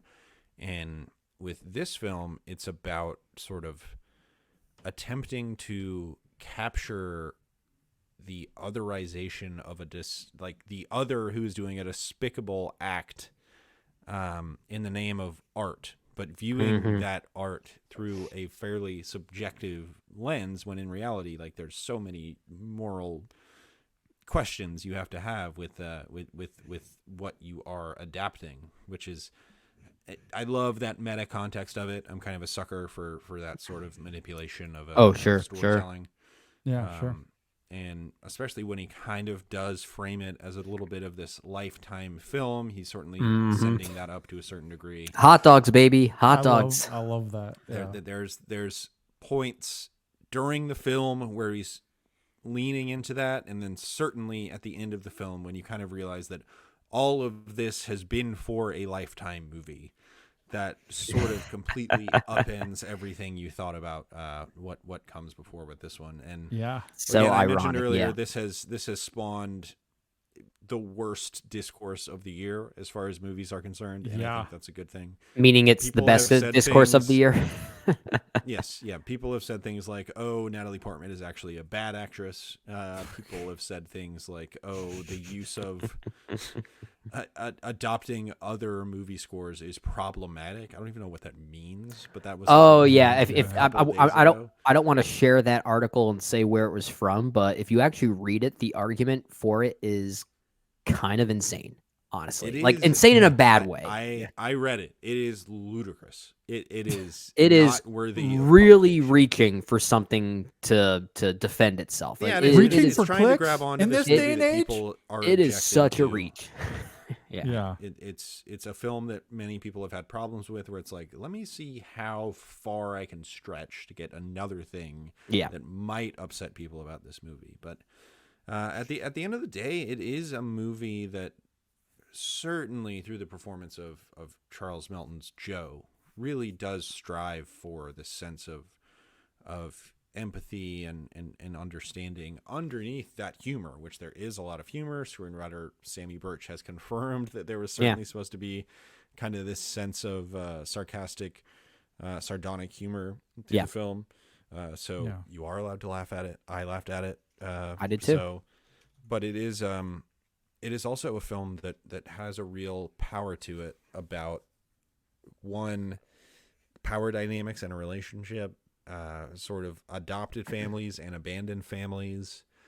And it is all set in Georgia, where I live. So certainly there was some of that resonated. So why with me in isn't ways this that your number maybe it one? didn't with others? Good question.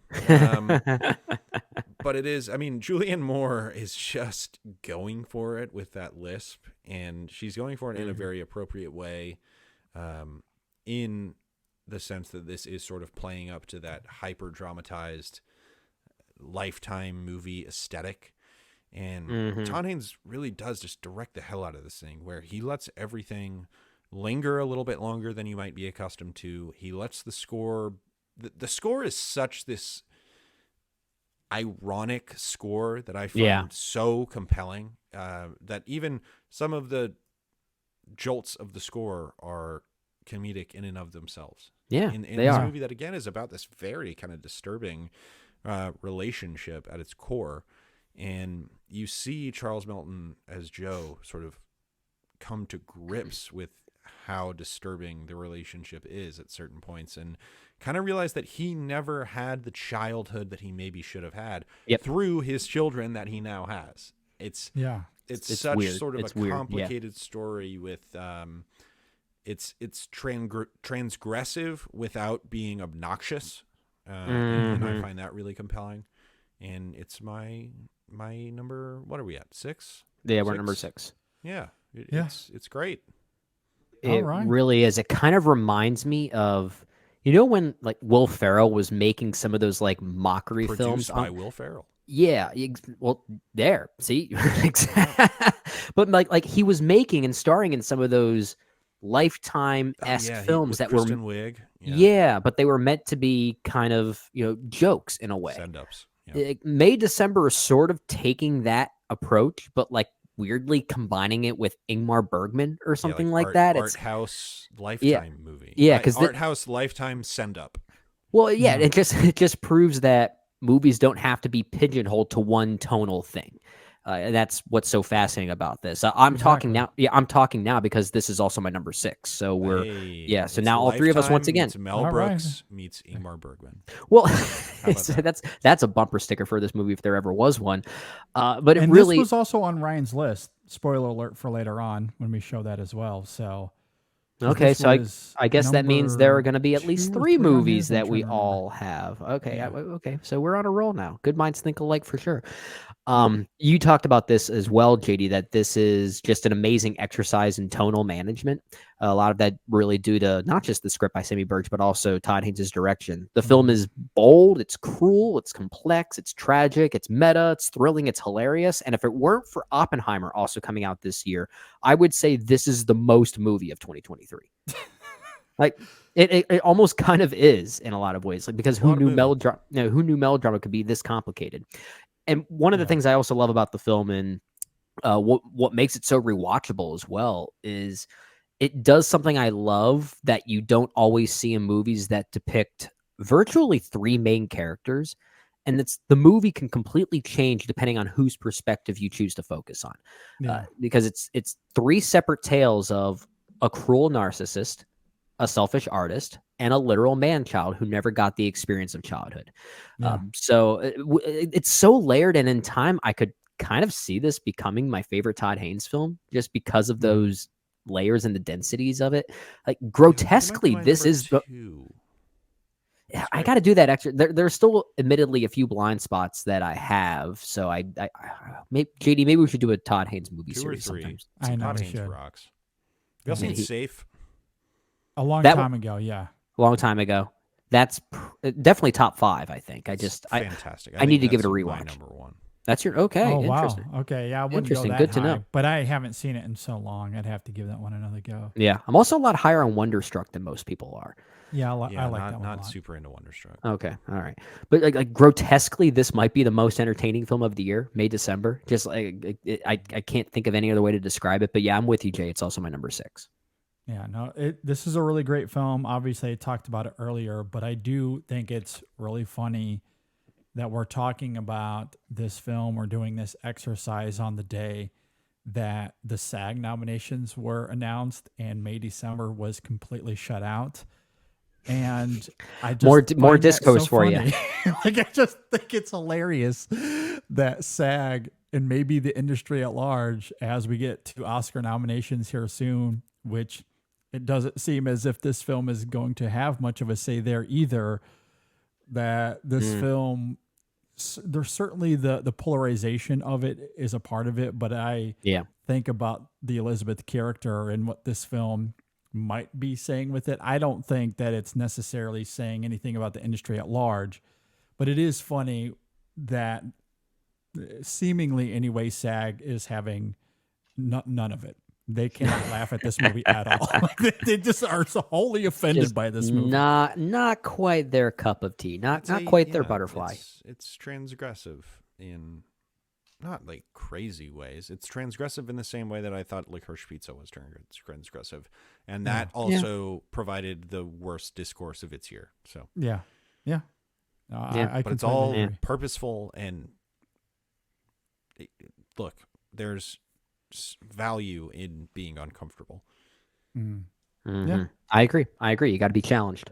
Absolutely. But it is, to me, it is mesmerizing to see Elizabeth morphing into Gracie over the course of the film. It's such a pivotal part of it. And Yeah. Oh, that's where the Bergman persona Yeah. of it all kind of comes into play. big time. Yeah. And look, if you're a SAG member and you're maybe a little thin-skinned, I could see why that would be a little frustrating or upsetting to you. Yeah. But Oh, I think it's great here. we talked about some films being ones that we love that we wouldn't necessarily recommend to most people. This might be one of those for me. Because But I this had has people been like weirdly like a hit.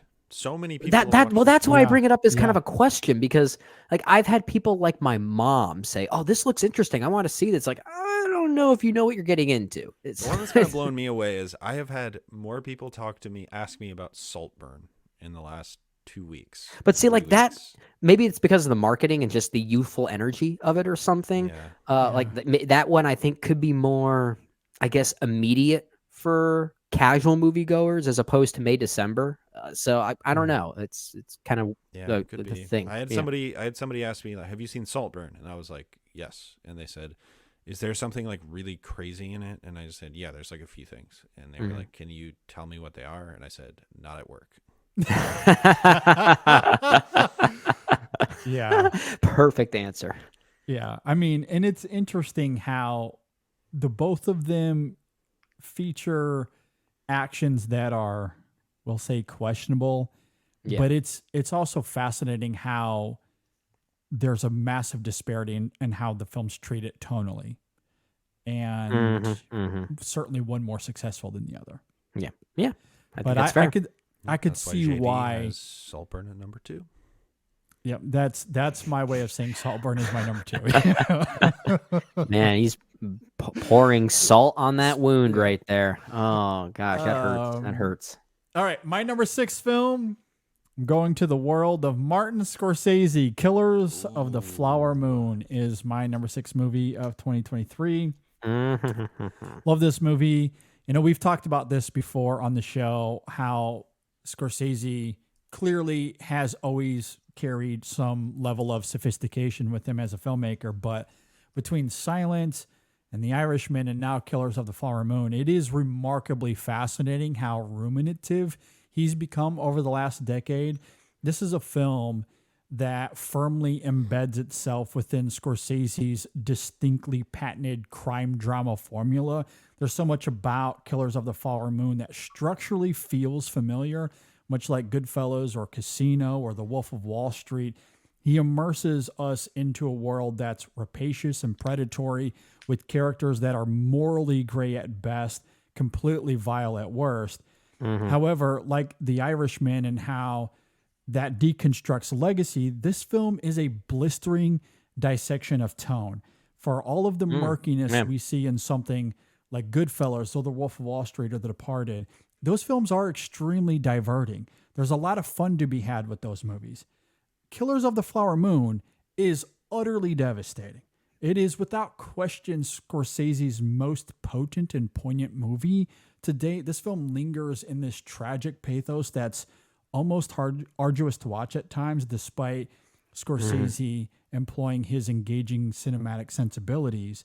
And I love how that comes through here. I love how it continues that ruminative approach we've seen in late Scorsese, while obviously carrying the structure that has defined him in his career.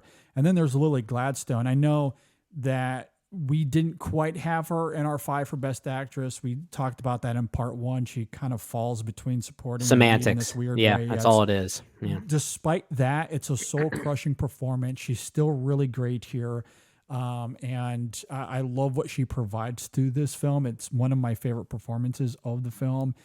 The way this film subverts the conventional Scorsese script. I love its doleful approach. To me, that's what works the most here, especially when you consider that final ending, as we've talked about. We talked about it a little bit in part 1. Yeah. Brendan and I talked about it on last week's show with Scenes of the Year. It was in my top 5 for best scenes of the year as well. So I love what this film is doing in that regard.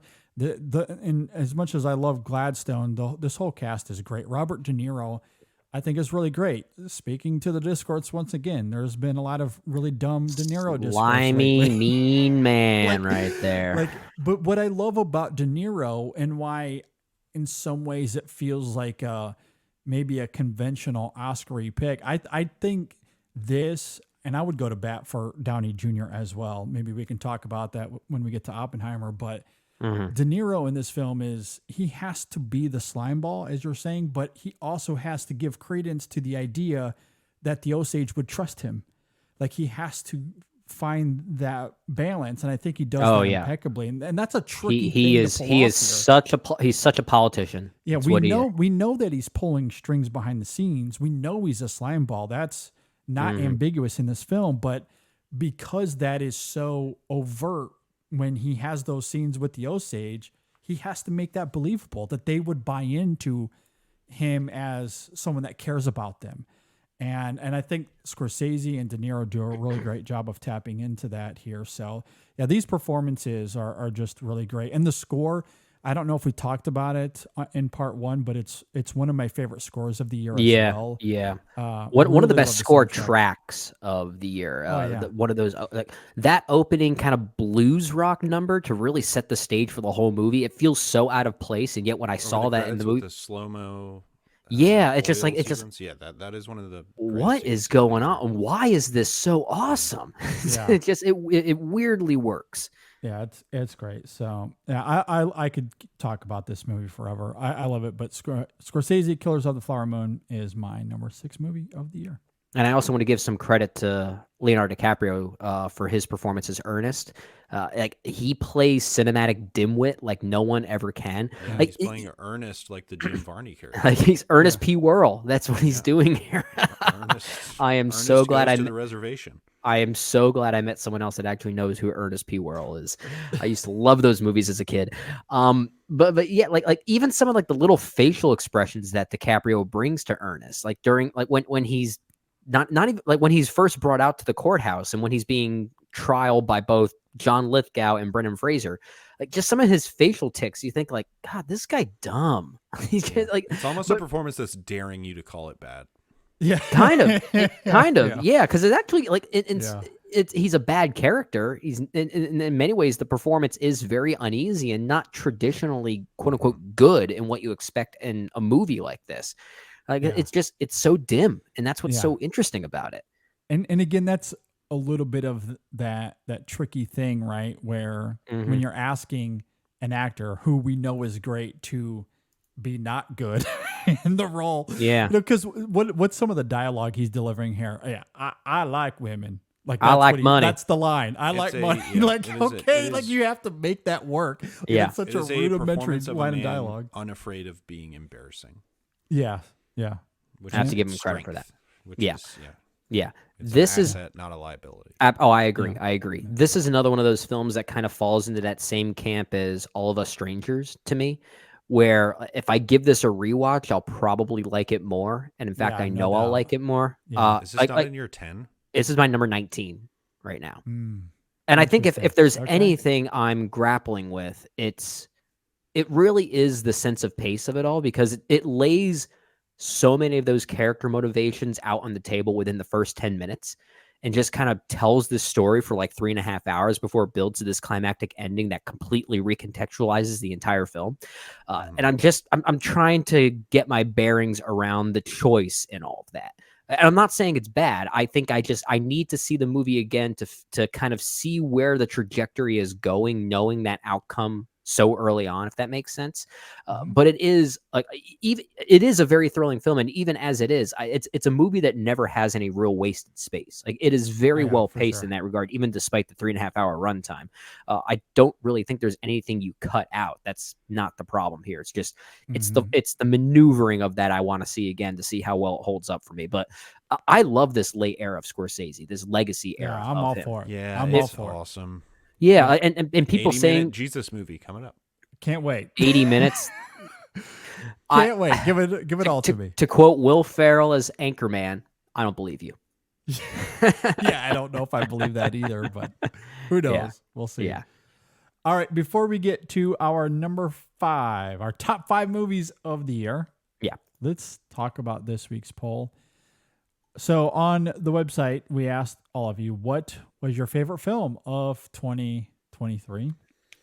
And we laid out a slew of options there. Any guess as to what the winner of this poll is? Oppenheimer. Clap, clap, clap, clap, clap. That would be my guess. Oppenheimer won this poll, yes. But it was actually very, very close. There was a 1 vote difference between Oppenheimer and what came in second. Do you have a guess as to what came in second? And I'm dubious that you guys will get this. Let me think. And no cheating. Don't go to the website. I'm not going to the website. Just given the way you said that, JD, I don't know if I want to. Spider-Verse? You said Spider-Verse? That's my guess. Okay. I'm gonna go to my actual guess, and that's Past Lives. Okay. That's a good guess. But you're both wrong. But you both will really appreciate this. In second place, again, a 1 vote difference here, The Iron Claw. Hey. What? Coming in second place, yes. So Oppenheimer Jacob wins got the poll the with Iron Claw 24% of the To vote. the website. Well, yeah, he did. Iron Claw with 23% of the vote. In third place was American Fiction with 18%. That one kind of That's surprises a me. bizarre one. Yeah, it's a little surprising. Yeah. People love that movie. It won out at TIFF as well. It's, I think, more widely, I guess, liked than maybe its broad reputation might suggest. That is one that, even though it's not in my top 20, spoiler alert, it is one of the more recommendable films of the year. Like I could see that being a charming one for some casual moviegoers. Yeah. So that one comes in here in third with 18% of the votes. It actually got quite a few. And fourth place was Barbie with 16% of the vote. And then in fifth is Past Lives. That's where we get the Past Lives of it all. All right. 6% of the vote, followed by The Holdovers, and then My Beloved Asteroid City, and then Spider-Man Across the Spider-Verse. Asteroid City. Wow. Good Yep. for Wes. Good for Wes. And we got a few write-in options, mostly Godzilla -1 and one write-in for The Taste of Things. So, Listeners have good taste. yeah, yes, they do. So thank you to everyone that voted on the poll. Really, really do appreciate that. Okay, let's get to our top 5 movies of Oh 2023. Here we go. Locked and loaded. Jay, what do you have at number 5?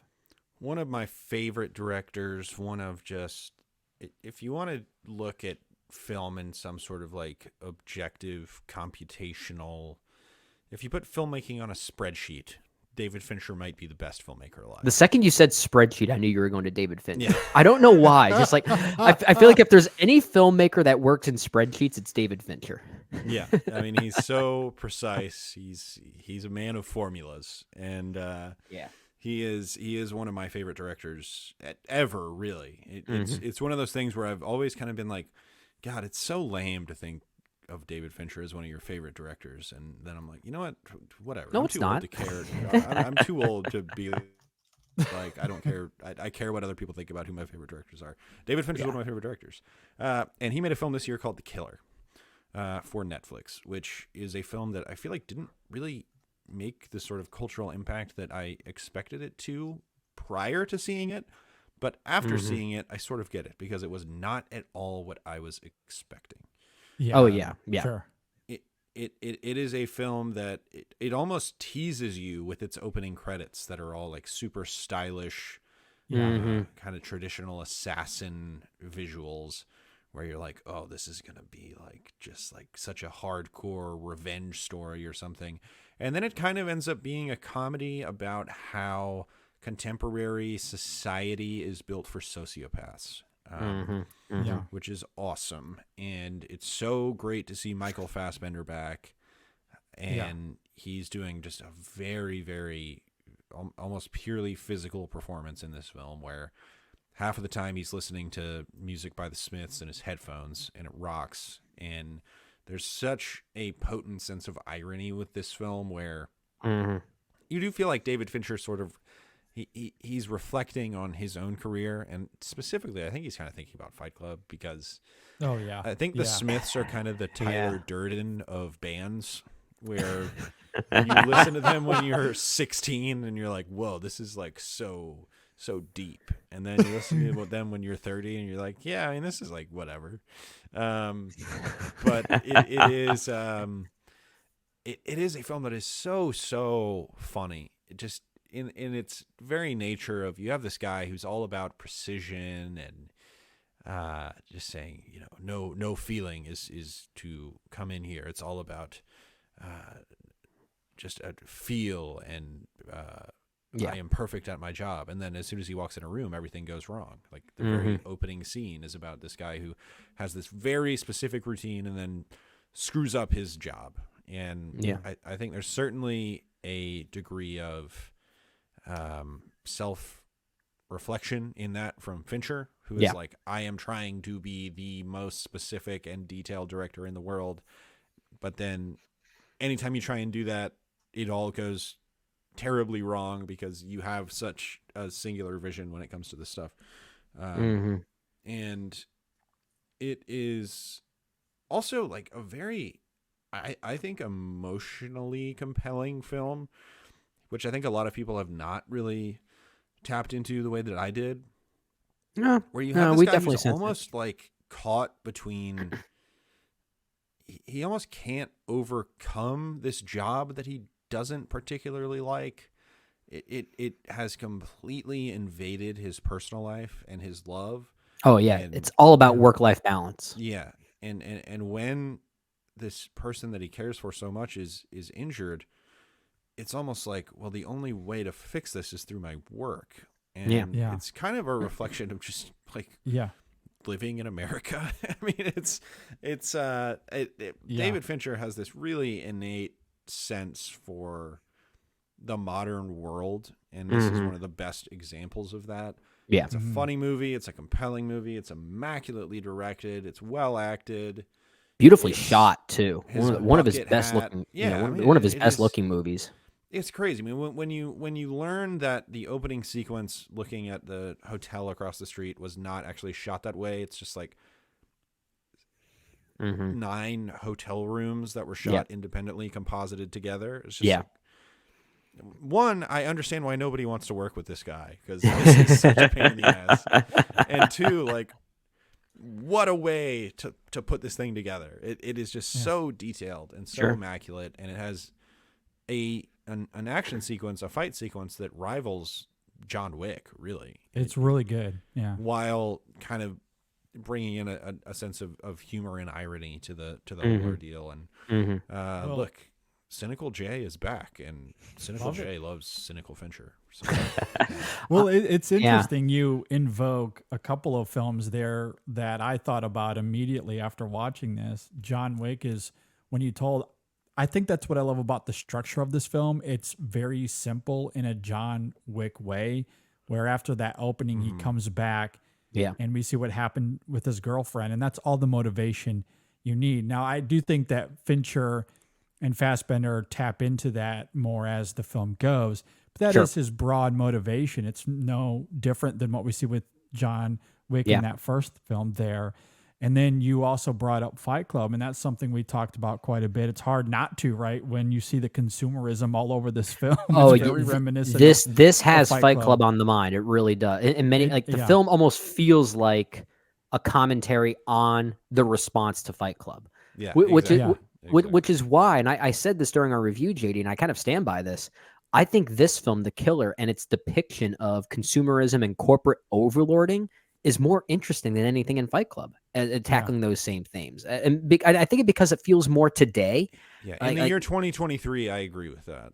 Yeah. In 1999, I can understand Fight Club. Like, I can too. The brains of all men between the ages of 14 and 30. Well, especially if it, given the fact that Fight Club came out in 1999, like you said, so kind of predated the whole Amazon craze in some ways, the whole like e-commerce boom. So there is something kind of ahead of its time there. Yeah, for sure. But like the contemporary edge of The Killer, I think, is just so fascinating. And I just love the irony that when it comes to something like consumerism, at least with media, we immediately think of something like Netflix. And Fincher has been extremely vocal about Netflix being one of the quote unquote best studios in Hollywood. It's kind of the only place that'll make his movies. Yeah. I just think that adds an interesting meta component to this film, given its consumerism ideas that's on its mind. Multitudes. Yeah. I have this right now at number 21. So, sorry, Jay, but at the same time, nobody's perfect. I appreciate that. That'll be a reoccurring saying here. I know. I have this at 14. This is at number 14. Nice. Yeah, but it just goes to show the detail of this entire year, just how good these films are. That a movie like this is not even in my top 20. Good stuff. Yeah. All right. So number 5 for me. I'm going to Fallen Leaves from Aki Kaurismäki. Wow. This high. Awesome. This high. Well, this isn't. It's not falling. It's a rising leaf. It goes the opposite direction. But it's like I loved it when I first saw it, and this is one that just keeps like fluttering upward for me. Oh, and so long. It's so long, 70 minutes, man. Kind of like you talked about on part 1 of our award show, Jay, that Aki Kaurismäki was kind of a discovery for you, even though he's been making films for a long time. And I'm with you. I think aside from Fallen Leaves, there's maybe only 1 or 2 that I've seen, and I may have only seen them for homework relating to one of our retrospectives, JD. I think The Other Side of Hope was one of his films from 2003, if I'm not mistaken, and I really like that one as well. But Fallen Leaves, I think, is pretty special, continuing the theme that we saw a lot in 2023 of movies depicting 2 lost souls connecting in some way. And I think this might be the funniest one of them all, with the greatest theater scene I think I've seen in a long time. Yes. Good. This movie has all of those influences on its sleeve. It's got Charlie Chaplin. It's got Brief Encounter. It's got French New Wave. And, of course, it has The Dead Don't Die by Jim Jarmusch. What an amazing moment. Like, if you didn't know this was a comedy, that's the moment that really should seal the deal for you. Yeah. But I just but like that right there, that theater scene is so emblematic of what's so interesting about this film, because it's not only influenced by those aforementioned films and movements, but they're all playing at the same theater all at once. So it kind of masks the time and setting of this movie. I mean, we know it takes place in Helsinki, and we know when it's taking place given the backdrop of the Ukrainian war and the devastation around that. But there are bits of different decades sprinkled throughout the entire film. So it makes the setting so much like a character here. In fact, Jay, I think capsule. It is. It absolutely is. And Jay, I think you said this in your Letterboxd review of the film, that it's the most lived in film of the year, or at least one of them. And I do agree with you. I absolutely think that's a huge component and asset to the film. And also considering the fact that these two lead performances of Alma Poisti and Jussi Vatanen are just sensational. The movie just made me so happy when it was over. And it's another one I can't wait to rewatch. Also has my favorite name for a dog, Chaplin, which Chaplin the dog, yeah. I love and hate, honestly, because when my wife and I get a dog, we actually talked about this. We want to name that dog Chaplin if we get a male dog, because one of our first ever dates together, when we were really getting to know each other, is I showed her City Lights, and she got to see me cry at a movie for the first time. So we kind of had this thought, okay, if we get a male dog, we got to name him Chaplin, right?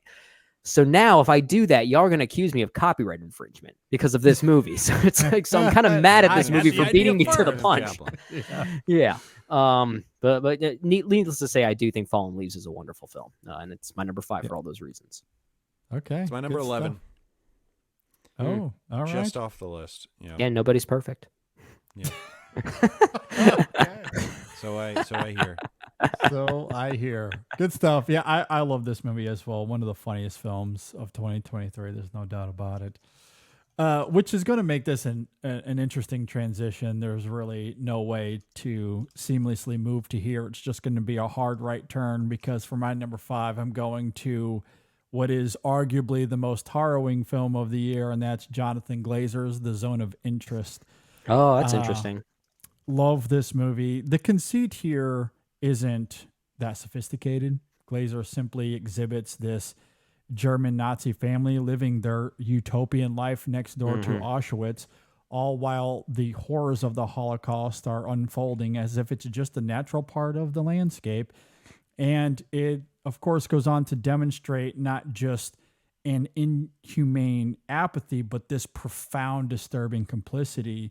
And it's effective because of what Glazer chooses not to show us. We hear the screams constantly. We hear the gunshots incessantly. All of the horror is there in the sound design, which is otherworldly in this film. It's an incredible use of sound.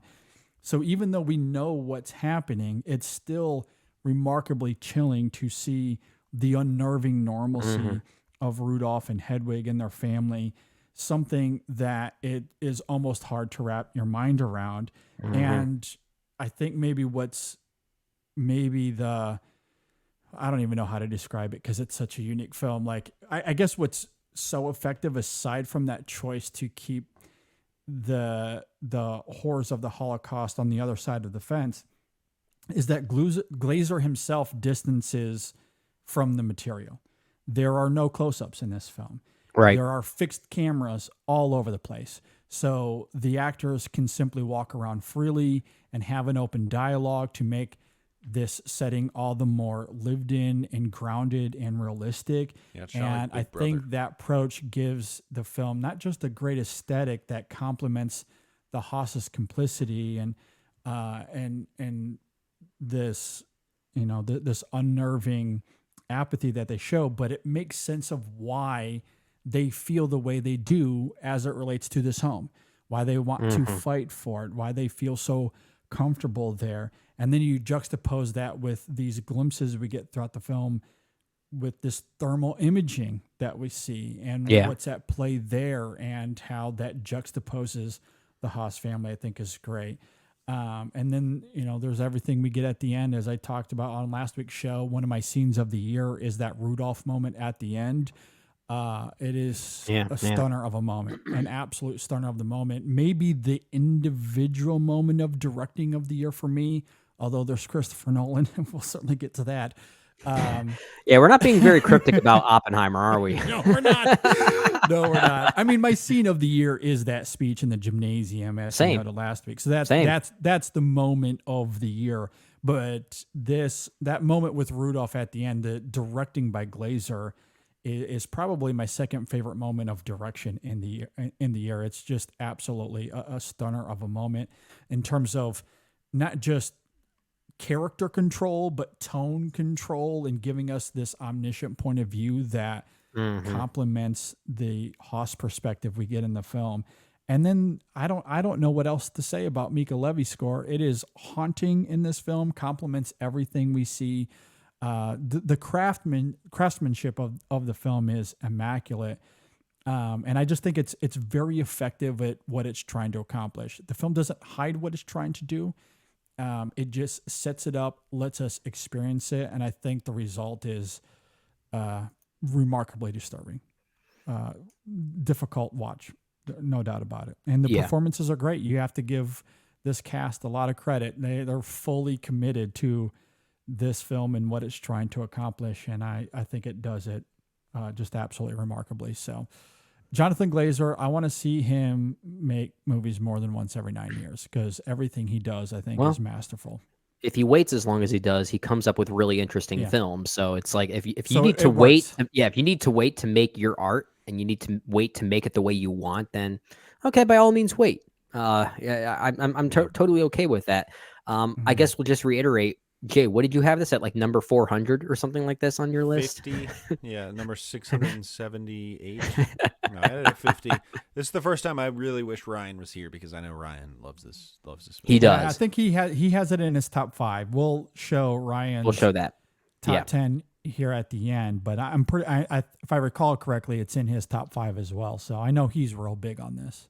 I have it at like number 30. But again, this is another one of those films that really has that like tendency to grow. And in any other year, if it were a stacked year like 2023, this is probably top 20 material, or at least close to it. It's such a fascinating conversation starter. Like the idea of portraying violence and horror in this way, like it just raises a conversation of what movies can actually do. And I'm glad it exists in that way, just for aesthetic and cinematic reasons. Yeah. No, I mean, I didn't even mention I guess I mentioned the framing, the composition, but the cinematography as a whole, I think is actually, it's really well shot. I had it as a nominee for me for best cinematography and nominee for best score. So static. Yeah. It's like you're observing everything as a third party or something. It's a fly on the wall movie. Yeah, exactly. I think that's really important that Glazer removes any level of intimacy. Again, there's no close-ups. It's just him capturing these actors. And oftentimes he's capturing multiple locations happening simultaneously that he splices together in the editing, which, again, adds to that authenticity that we see. And I will say I am kicking myself a little bit, because on the award show on part one of my personal categories was best movie insult. And I didn't include the one line that Sandra Hüller has to her one servant towards the end of the film. Yeah, and primarily because I didn't quite remember the insult verbatim, the quote of it. But objectively speaking, it's probably the most. That's the most harrowing insult of the entire year. Yeah, and it says a lot about the character and how she feels about not leaving that home next to this unrelenting horror that's taking place.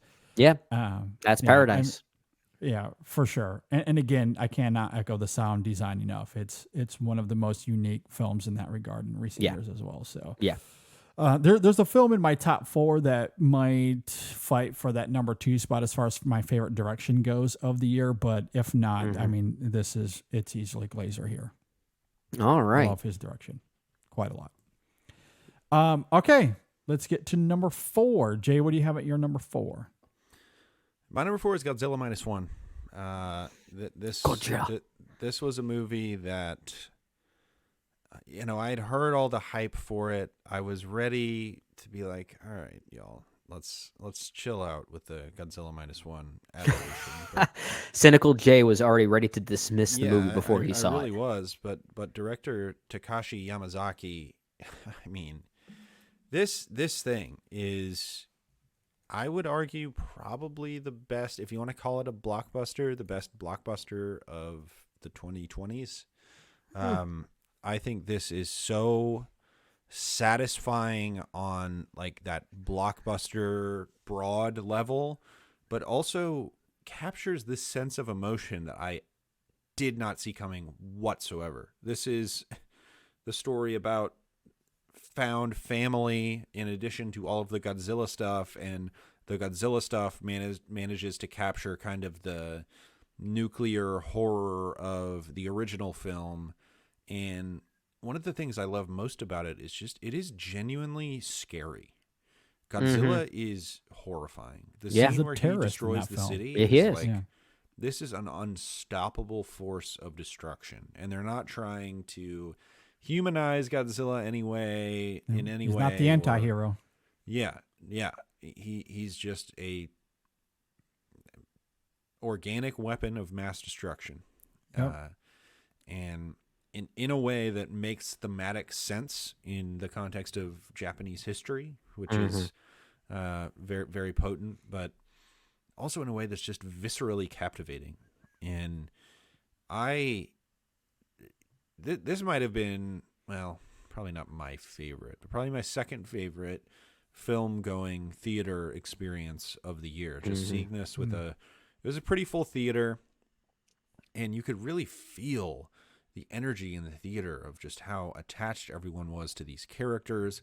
There were wonderful side characters. It does have this kind of classical, predictable nature in many ways, where it does sort of lull you into this sense of comfort with kind of the zany scientist character and the gruff captain character. But then it throws you off guard with some of the emotional potency, and then again that really that real sense of dread that is all over this movie, which I absolutely adored. And it all ends in this wonderful cacophony of excitement and pure enjoyment. This is one of those movies where at 7 points in the movie you could just turn around to the people behind you and just say, "This is cinema." Movies are good. Movies rule. This is a real Movies are good. Also, Dudes Rock is definitely a Dudes Rock movie. I was literally just about to say Dudes Rock. It's about as much fun as you can have, and it's not just because it's like this big dumb action movie. It's a very well made, well constructed film. It's thoughtful. That I don't know how they managed to get this level of grandiosity with the budget that they had, but they did. It's crazy. I cannot overstate how great of a time I had watching this movie, and it's so satisfying, and it made me cry. I cried at a Godzilla movie. Didn't see that coming. That's the common thing. A lot of people are saying that. Yeah, a Godzilla movie made me cry, and I got a little misty-eyed. I got a little misty-eyed as well, I will admit. Yeah, this is one of the 5 or so movies I cried at this year, but it was real. What did I cry at this year? I cried at this. Iron Claw, Guardians of the Galaxy. I think Are You There, God, It's Me, Margaret. Past Lives. That might be it. Yeah, that's a good list, though. Good list. And I'm actually kind of shocked. We've gone this entire show and we've referenced Dudes Rock quite a bit already. Like our listeners are probably thinking we're going to review Good Burger 2 or something like that. Well, it might be on somebody's list. We don't know yet. Yeah, I actually like that movie. I will say that. I did see that. It's actually pretty good. Not on my list. But yeah, Godzilla -1, I think, it's certainly one of the better theater-going experiences of the year. I do have this in my top 20. Yeah, I do have this in my top. Certainly one of the biggest surprises of the year. I do have this in my top 20. Where do I have this right now? I have this at number. Actually, no, I have it at 25 of all places. Yikes. Yeah, well, I thought it was in my top 20. Maybe I must have miscalculated because I think I actually did have that in my top 20. Just shoved it by the waystide by mistake. It's a deep year. I mean, I don't know how else we can say it. We're getting to the point. My top 20, and I have it at 4. Let's go back to the reoccurring theme. I guess nobody's perfect, right? Dudes rock. It's Dudes the rock. only film ever to feature the Japanese Kaishu J7W. It has that going for it. I love that about the film. I He's can't such believe a I nerd. forgot to mention that. Yeah, I know. I just can't believe that you forgot that. But Yeah, Oh, Air yeah. Force junkies, come on, guys. Great love that film. about the film. I'm gonna keep a somewhat similar theme going. I'm gonna keep the world of Japan represented here for my number 4. So number 4 is where I have The Boy and the Heron from Hayao Miyazaki. Okay. I have to say there was a point. Now, first off, let me say my top 4. These are kind of interchangeable at this point. This is how I feel now. This specific ranking of this 4, it'll probably change tomorrow. I really don't know. And for a while, I really thought about putting The Boy and the Heron at my number 1, and I really was thinking about doing that for like anticipatory reasons, because there's so much density to this film that I still haven't really taken the time to understand, that I can only see myself liking this one more and more as time goes on, even more than any of these other films I've said that same thing to. This one is just such a grower and so philosophically dense, probably the most that a Miyazaki film has ever been, which is saying something from the guy who made Spirited Away.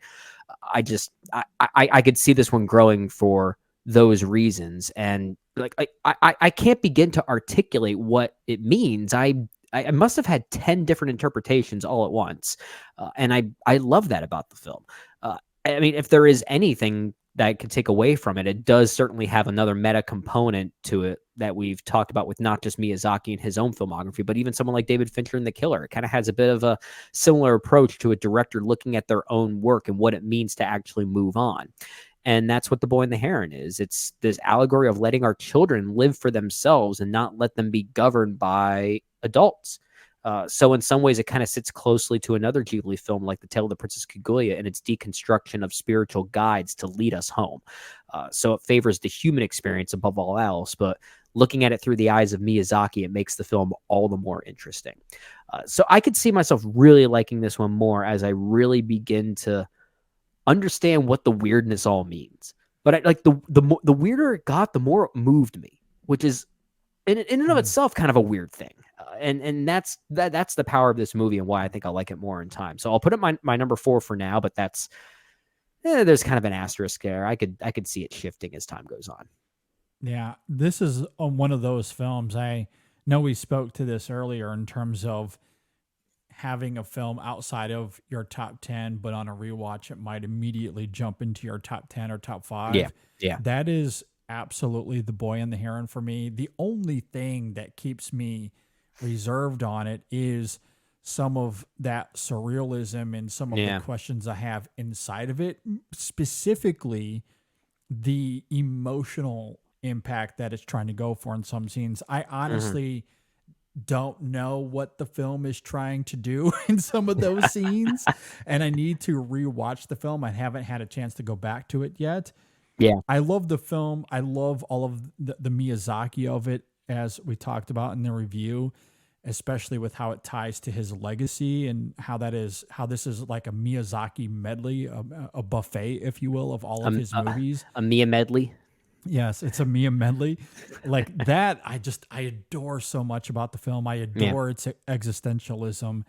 I have questions about some of its tactileness. No, inside of the I'm with emotion. you. I'm with you. just don't It's just gotten to a point where I have so many questions, and that's kind of what's making me like it more. It's so strange because I've kind of said the opposite of other films already on this specific episode. So I'm kind of contradicting myself in some ways, but the more questions I have, the more the film just kind of wafts over me. And I just kind of find myself enveloped by it. I can't even explain it. I mean, there's something about it that's still poignant to me. I mean, I was still moved by what it's trying to do where it's just some of the mechanics are a little odd to me in a way where I just have questions. It's not so much a criticism as much as I get you. Yeah. I need to watch it again or maybe a few times. But dense. It is a dense movie. Yeah, it is. It's wonderful. Yeah, no, I do love it. But that's currently why it sits at number 12 for me. All right. Moving on to number 4. For me, it is my beloved Wes Anderson, Asteroid City. I knew this was going to be in your top 10. This is a high pick for you. Wow. I love this top film. 5. That's amazing. I absolutely love this film. You know, the dismissal of it, I think, is heartbreaking because I think we're witnessing one of our very best directors working today evolving right in front of us. Maybe it's the saturated color palette and pastels or the composition of his films, the camera movement. AI and can editing. replicate his movies perfectly. I mean, it's easy to get caught up in how this invokes all of Wes Anderson, the DNA of Wes. And I've certainly seen that sentiment on social media. But this, as we've seen with his last couple of features, I think is indicative of us being in a more experimental era of Wes Anderson. And personally, I am 1000% here for it. The structure of this film, I think, is absolutely wonderful. I love the framing device of this being a play within a movie, the dichotomy of black and white versus the saturated yellow and blue hues. All of that is mesmerizing to me. Even the way he plays with the camera helps inform the film's ideas on cinema versus the theater, or the intentional off-framing we get in the film, specifically Scarlett Johansson in the window. Yeah, but I love then that. there's the spiritual existential examination that's going on in this film, coupled with its craft and technical prowess. That to me is what makes it so astoundingly sublime. In fact, I'd go as far as to say we haven't seen this kind of sorrow that we see in Asteroid City. We haven't seen that level of sorrow and melancholy since the Royal Tenenbaums in 2001. There's plenty to ruminate on here as it relates to longing and connection, grief and closure, even our place in the universe, and how the performances in this film tap into that is unlike anything we've seen in a Wes film before. I think maybe that's what defines Asteroid City, or what makes it maybe more distinct. It is so performance driven. It's unique. It's less about his aesthetics. It's great for all the reasons I noted, but this is a performance driven movie. And some examples, I think of Augie telling his kids about their mom, the somber exchanges he has with Midge in the window, Clifford revealing why he's incessantly asking people to dare him, June and how she reacts to her class, Rudro and how he reverberates primarily through this great subtlety.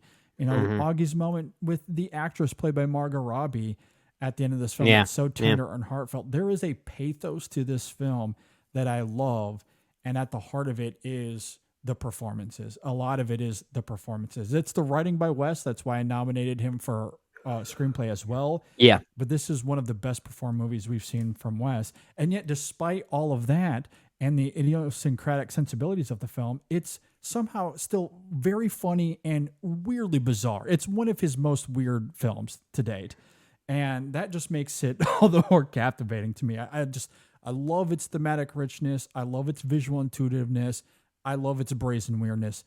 To me, that's what makes it not just one of the best movies of the year, but one of Wes's to date. I love how experimental it is. And how overall as a year, and even going back to French Dispatch, this is a different era for Wes. And I think it's way, way, way, way more than just what you see on the surface aesthetically. I wish that would be talked about more. And it is with some critics, to be fair. But ultimately, I think that's where the disparity is right now with Wes. But Asteroid City is one of his best, and not even close as far as I'm concerned. Yeah, it's sadly not part of the conversation, especially if you're part of an outlet that's putting it in your top 10 worst films of the year. And I won't say who did that, but that's really unfortunate. I really like this. This movie is so interesting. And it has one of the best musical moments of the year, too. What's that song called? Dear Alien? Dear or something Alien. like that? Yeah. Oh, Nominee for me. Yeah.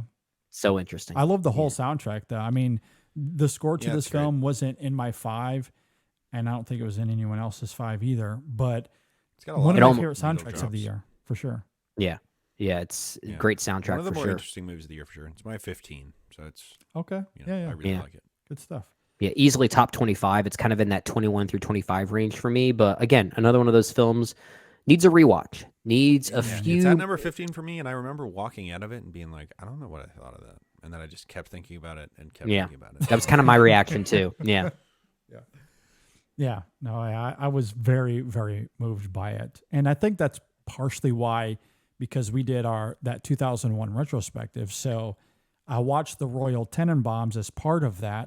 That certainly would help. Yeah. And that very much, like, I love the experience, but then I thought about this film in the context of the Royal Tenenbaums. I'm like, this is that Wes. We haven't seen this Wes in a long time. Yeah. And I think it's also part of the Dull Shorts, which maybe I'll get to in honorable mentions. But like, I just love that Wes he's experimenting. He's moving beyond his usual formula, but also going back to a place we haven't seen with him in a long time emotionally. And maybe it's the combination of all of that is why I loved Asteroid City as much as I did. Yeah. I could talk about the film forever, so I'll just leave it at So that interesting. for now, So interesting. all right, let's move on to our number 3 selections. Jay, what do you have as your number 3 film of 2023? My number 3, and I honestly, I don't think there's like a terrible amount for me to say about this movie, because the thing about it is it was just the most emotionally impactful movie for me that I watched this year, and that's The Iron Claw from director Sean Durkin. And Your boy? Sean Durkin is firmly maybe at the top of the list of like my guys. Who does Jay like more than anybody else? Sean Durkin is maybe the one. Yeah, Wes is for me, Durkin for you. Yeah. And he just has this real sense of so my favorite director of all time is Terrence Malick. I think Sean Durkin has some Malickian sensibilities to him, where he really does capture at times a real sense of naturalism, but then also this really deep spiritualism that I think lies just below the surface of every single one of his movies. It's a good point. The camera doesn't flutter like Malik's does, but there's the emotional core is kind of I would say it's comparable, more of his philosophy, more than aesthetic. Sure. Yeah. But there's especially one sequence in this film involving the afterlife that I won't spoil for anybody who hasn't seen the movie, that just felt like it was stripped directly out of the Tree of Life for me. Oh yeah, that could have been so cheesy. And it is. That is one of the riskiest scenes of the year, and I think pretty universally, it's been praised. But this talk about the one at the end of the film. Yeah. Yes. Yeah. That reveal. Hey, oh my God. Nice to meet you, younger brother. Oh my God. Whatever he says. That's insane. Killer. It gave me a real sensation of when I watched Benjamin Button, and was just like, oh my God, the sheer fact of the way that these people look and the ages that they are and the way that they're acting is unbelievably devastating to me. And that's how that scene felt.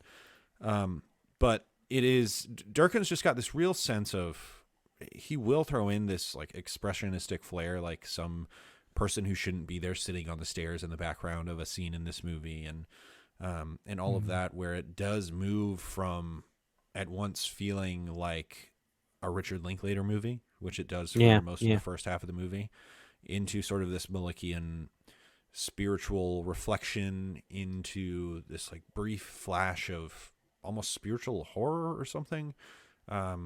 Domestic dread is sort of what I consider Sean Durkin to be the master of. Between this and The Nest and Martha Marcy May Marlene, I think that's really where he thrives. And this movie is gorgeous to look at as well. I think that's maybe the most underrated aspect of it. And Zac Efron gives the performance of not just his career, but like of a lifetime. Everybody would.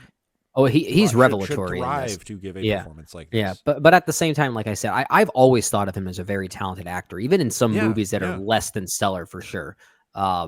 He's always had range, but this is definitely kind of a revelatory performance for him. Yeah, it really was, and it's a film that is just really. I've watched it twice, and this is one that you can mostly recommend, but then maybe when you recommend it afterwards, they'll be like, dude, what happened in those last 30 minutes? You didn't tell me that was going to happen.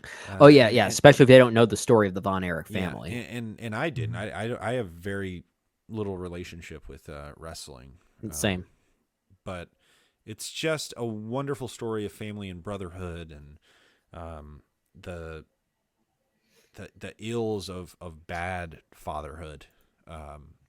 Colt McElhaney is fantastic as the the father who sort of serves as the harbinger of doom of this family. And it's just, for me, I mean, it's one of my favorite movies of the year in a great year.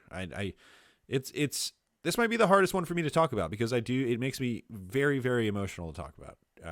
So that's enough for me to put it at If number 3. Jay ever I mean, I don't know cries what on to a tell you. podcast, I you know we're start doing our rambling job. and get emotional and whatever. Number 3, Iron Claw. I'll never forget when that actually happened. On what episode was that? Our favorite movies of all time? Yeah, that was And- Tree of Life. I cried on a podcast. Truly the most embarrassing moment of my entire life. No, You were nothing like a embarrassing. brand new father at that time, right? Yeah. Something like that. Yeah, brand new father, Tree of Life. Grandma just died. Whew, forget about it. Yeah, that was I feel great. like once you cry on the podcast, it's like, welcome to the club. I know, it's Yeah. part of the initiation process around here. Yeah. It absolutely is. No, I do love that though. I love when Jay gets into his feels and wants to get emotional. I'm totally here for it. Yeah, I mostly so. just start rambling and start talking nonsense, which is what just happened with Iron Claw. It's a good movie. No, good movie though, and I do want to quickly before we move on echo Zac Efron one more time because it really is a great performance. It's worthy of an Oscar nomination. I don't think it'll happen, but it's certainly worthy of it. And something you said earlier, Brendan, as far as how the film taps into love, like how it demonstrates the love and bonding of this family, like that comes through in such an incredible way in Efron's performance. Like for all of the tragedy. And I talked earlier about Glazer showing this restraint or being distant. There's a level of that with Durkin here as well. Like there's another death that's not even in this film. Like it's incredible they what this watered family had to go through. down the tragedy of this family. Yeah. There's actually Imagine 2 that. deaths that happen off screen. It's insane. Man, Yeah. it's totally insane. So Yeah. And it doesn't indulge in the violence, which I think is very valuable as well. Yeah, Yeah, that's it's a true. smart choice. yeah. And Anyway, speaking good of getting emotional, that's where my number 3 comes into play. And this might be a bit of a shock for at least you, JD, because at one point I did say this was my favorite movie of the year. And that is Alexander Payne's The Holdovers. So I've got that number 3. And for a while I thought this is firmly going to be my favorite movie of the year. And then the year got denser, the year got more complicated, and then I realized no, there's just too many. I can't make that call. I just can't make that call. Especially when we get to some of the better films, or not even better films, but the films that we all collectively have ranked in our top 2s. But yeah, with The Holdovers, earlier I called May, December one of the more rewatchable films of the year for me. I could label The Holdovers that too, but I'll take it a step further and say that The Holdovers is the most shareable movie of the year and the one that I'm probably more likely to recommend to basically everybody. I told my parents to watch it, especially with the holidays around, and they both loved it. And I can't wait to turn this into a new holiday tradition, telling my family and friends to watch this every single December. And I think in time it might end up being my favorite Alexander Payne film. And what I love about it is that despite its surface level sweetness, and we talked about this already, it still retains a lot of that trademark cynicism of Alexander Payne. Like the way characters talk to each other reminded me a lot of Nebraska. It just kind of had that almost like familial nastiness to it. This like stubborn selfishness. It's hard to really put words onto it, but it feels very 70s. So it's interesting that my 2 favorite Alexander Payne films are not only ones that he didn't write, both Nebraska and The Holdovers, but they're also the ones that are kind of the most pastiche in style and tone. I think he does some interesting things with that, and I think The Holdovers is another great example of it. But even so, like that trademark cynicism with that sweetness that this film has, those are 2 extremes that are pretty hard to balance, in my opinion, and I think it's really well done here. So yeah, performance-wise, we love it. We didn't even mention Davine Joy Randolph yet on this specific episode. I know we talked about her on part 1 of the award show, and rightfully so. I feel like she's going to win the Oscar at this point. She's kind of the front She's on runner. her way. Seems that way. Yeah, she's with on her way. sweeping all the critics and All the big awards. pre-Oscar awards. Yeah, but you know she's doing something right because so I don't know if I mentioned this on the podcast before, but I did rewatch this film. I watched it with my wife, and we just wanted something Christmassy to watch together. I was like, you know what? I want to watch this movie again because it's so good, and I think you're going to like it. And we got maybe 10 minutes in. Davine Joy Randolph hadn't even spoken a word yet, but we did see her in the movie. We see her in the back with her staff, cooking food for the kids. And then we see her at the church when her son is mentioned. Yeah. But she doesn't say a word in any of those moments, if I'm not mistaken. We just look at her. And out of nowhere, my wife said, I don't know who that is, but I like her and I want her to win every award. She's not doing anything. It's so good. It's like even that is resonating with people that don't critique movies like we do, which just goes to show the power of a performance like that. And the whole movie is littered with that. So it's a great movie, and it's one I think everyone needs to see. Mm-hmm. I agree. I mean, when was the last great Christmas movie for grown-ups? I don't know. And I couldn't even tell you. And we talk about how old-fashioned this film is, not just in its 70s aesthetics, but I'll take it a step further that this almost has like a Charles Dickens kind of vibe to it. It's so A Christmas Carol, because like Paul Giamatti is essentially playing Ebenezer Scrooge in a lot of ways. Mm-hmm. The narrative's obviously different, but it has some similar trying traditions to it. Discovering value in life again. Just without the ghosts to back it up. Yeah.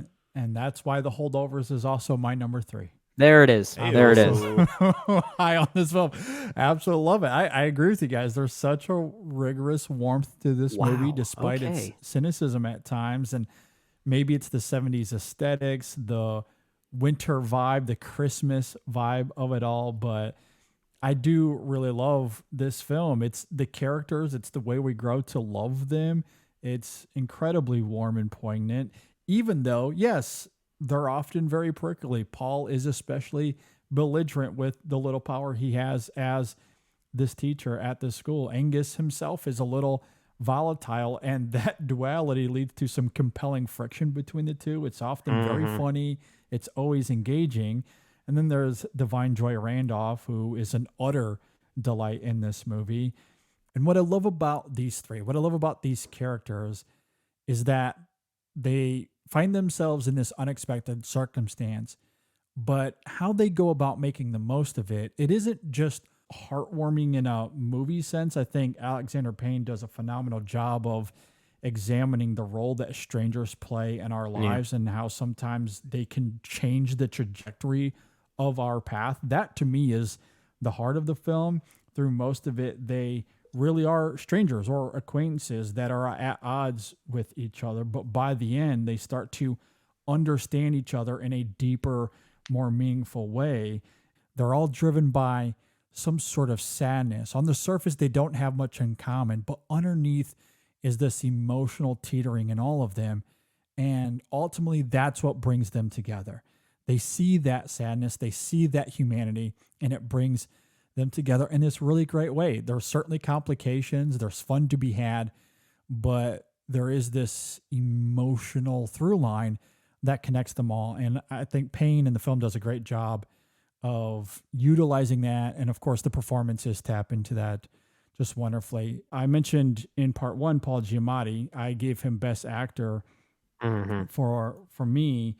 I almost can't even find the words to articulate it. Like I love the quirks of the character. I love the traits, but it's not a character that is wholly defined by these little quirks. He just uses them to his advantage to have fun, to bring this character to life. But as Jay noted earlier, like there's this hopelessness in the character. There's this revelation that he's gone as far as he can, and he tries to hide that by being belligerent, by being as prickly as he is.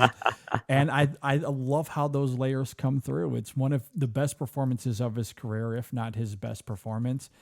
And his dynamic with Dominic Sessa is just absolutely fantastic. And, what can you say about Randolph? She's going to win the Oscar, and deservedly so, as far as I'm concerned. I'm happy for her. Really am. I've obviously been on the Penelope Cruz train. That was my vote for Best Actor or Best Supporting Actress, excuse me. But when Randolph wins the Oscar, I'm not going to be all that upset. No, not at all. So she's so good here. She's phenomenal. Absolutely sublime in this movie. And also another underrated score, that hasn't really been talked about. That's true. Mark Orton's music to this film, as well as the needle drops we hear, I think are all fantastic. Really good. Like this, it's a really Yeah. Like the movie itself, how you can recommend it to everybody, I would also say the same thing about the soundtrack. I will say this, as much as I love the soundtrack here, and I do agree with you, I do think we're at a point where we can probably retire The Wind by Cat Stevens, because it's been played to death in so many movies and commercials now. It's kind of falling into the same category as like John Denver's Country Roads in some ways. Fair. But it's utilized here well. I didn't mind it here, but it was kind of that last point where it's like, okay, I think this song has made its point. This could be the last time, and I'll be happy with it. Yeah, that's perfectly fair. But, you know, aside from that, my point, all of that to say, mostly coming from the score perspective, because Mark Orton isn't really talked about all that much. I think his music for Nebraska was actually quite fantastic as well. And what he brings here is, again, it's probably because you're so engulfed by these characters and the warmth of the film and how they ultimately come together. So you don't really think or notice the score all that much, but going back and listening to it, it's actually really great. It's pretty good. So Yeah. At any rate, the whole film is fantastic. I love it. I've seen this film twice. It's one of the few films I have seen more than once, and like it just begs like for other a holiday rewatch. movies, I'm going like this will be a yearly watch for me. Oh yeah, this Almost like, Jay, you said A Charlie Brown Christmas as sort of another tradition, a Christmas tradition watching that this could almost be compared to, and I'm with you. Like they're both going to be in rotation for me every Christmas. Yeah. Just I love it. I love it. I It's mean, a it. Christmas classic, which is awesome to have. I love that it does have that pain cynicism. It's there, but it doesn't overtake that warmth of the film though at the same time. Yeah. And that final shot, that ending scene is so good. Oh, love it. All right, number 2. Top Let's get to twos. number 2. Jay, what do you got at number 2? My number 2 is Killers of the Flower Moon, and I'm kind of the opinion that this will sort of be a 2007 situation in several years where the general consensus is just, we had Oppenheimer and Killers of the Flower Moon in 2023. They're like two. Those are our There Will Be Yeah. Bloods and No Country for Old Men. Yeah, That's and then that same pairing. I think the best movie of 2007 might actually be Zodiac, but That's up. I mean, just goes to show how stacked that year was. Yeah, that year was ridiculous. But Killers of the Flower Moon, I'm with y'all on kind of this. The late Scorsese period has ended up being really fascinating, and The Irishman, which I also adore, was kind of all about reflecting on the gangster genre and he was going with kind of a cost of violence story, and with Killers of the Flower Moon, he is very directly addressing what it means to be appropriating these violent, disturbing, traumatic stories for entertainment. And he certainly does that with his final sequence where he literally becomes a part of the film. But it's also one of the key parts of the film at large, where it's all about this idea of exploiting violent acts and taking advantage of those who are seen as inferior to you. And it's an incredibly disturbing story just on its very surface. But it is played in such a way that really does display the true mastery of Scorsese. He's dealing with a lot of spirituality in this film as well. And he's dealing with a lot of sort of capitalistic criticism and many of these things that we've come to know him for, but he's doing it at a scale. And this is sort of just because Apple gave him $20 bazillion to make the movie, but keep giving him that money if this is the product that ends up getting churned out, because the production design, this is a Jack Fisk designed movie, who's like one of the all-time greats. And you see every dollar of this movie on screen, especially when it clocks in at 3.5 hours. But for me, it never felt overlong. I think it's very well paced. There's so much story there. There's so much characterization that gets pulled out of this film, and it's one of those films where, again, DiCaprio is playing very against type. De Niro is sort of going back to his '90s era of being occasionally this kind of like despicable but slick and kind of sneakily likable villain. Lily Gladstone is just giving a really spectacular performance. It really is a shame that, I mean, I didn't nominate her, so I can't like shame anybody else for it, but it's a shame that nobody nominated her. And it's just one of the best looking movies of the year. You look at all the text of this thing and they're all absolutely top notch, but the overall theme of this film being, what are we doing when we're making movies? It's a little similar to what Spielberg did with The Fabelmans, where he's like, I have this very strained relationship with my profession and with my artistic process. This is sort of Scorsese's version of that. And I like to imagine they had coffee one morning and talked about it together. And you heard it here, folks. I Killers wish of I the was Flower there Moon and The for that. Fabelmans. That's a companion piece right there. I really Pairing. do believe that. I think that was I think that might have been my first Letterboxd review, was just like, I wonder if Scorsese and Spielberg talked about their relationship to the form of filmmaking. Yeah, it's a good point. Recently. It's a really good observation. Yeah. But yeah, it's, again, as I said before, it's a movie I need to rewatch. When it's available on Apple TV, I'll certainly do that. Because I mean, seeing it on the theater was certainly a great experience, but I am curious to see how it translates in a home environment. All of Scorsese's films have translated well everywhere because of their many layers to uncover. Yeah. But yeah, I can't wait to do that. This whole era of Scorsese is so fascinating, where he's basically deconstructing himself in a lot of ways. And I wanted to push back on a lot of people saying that his last 4-film run is one for the ages, and it's like, you guys all forget about Hugo. Come on, it's a 5-film run at this point. The guy's on a roll. He really is. Yeah. Good director, in my opinion. Yeah. Absolutely. Good. Scorsese good at his job, turns out. Very good at his job. So, okay, so that was your number 2. It's my number 2 now. I don't even know if I don't know. I don't know what to do here. My top 2 are so interchangeable at this point. I have one that I think is the best movie of the year and one that is just my personal favorite. You know, okay, I know we're all going to talk about Oppenheimer, so I'll go ahead and put that as my number 2. But I'll be brief because I know we're going to talk about it, so I don't really have much to say because I think it's the technical achievement of the year, as we talked about in the award show. Did we all give him best director? I think we all did. Yes. Yeah. Okay. And We did. there's a very good reason for that. And most of us, 3 of us for cinematography as well?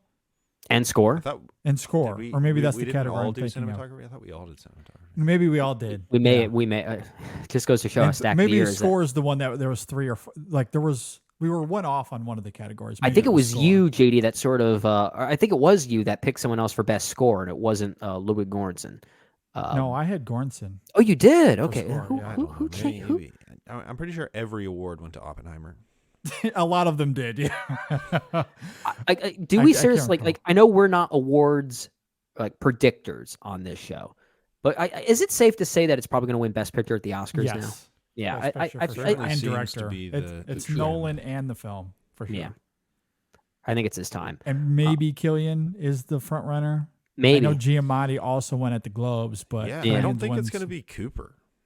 Which I think Cooper's chances have kind of dipped over the yeah, past few he weeks. wasn't even nominated for SAG. Yeah.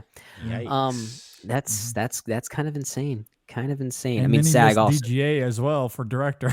He did. That's a telltale sign for sure that, oh man, I mean, I feel bad for Bradley because I know he's a very talented individual and he will make another movie that's responded in his But that favor. movie He is will. not very good. I'm mixed on it too. Sorry, Ryan. I know you love it. I'm glad you love it. Yeah, I'm still mixed on that movie, but I love a lot of what Cooper's doing, directionally, and I love a lot of what Nolan is doing directionally. Like I said, it's the technical achievement of the year. Right now I have it ranked as my second favorite Nolan film because Memento is just so close to me. That was sort of the film it was kind of a formative film for me in a lot of ways because of that tricky screenplay. But it's hard to say that film is better than Oppenheimer. This really is probably his best film, his best achievement in totality, because it really is a Nolan buffet. Like, it encompasses everything he has done in his entire filmography all in one film. And even the fact that this is a biopic, it's paced like a tricky space opera. It has a flair for science fiction without being a sci-fi film. It just visualizes science in a way that feels almost heavenly and otherworldly.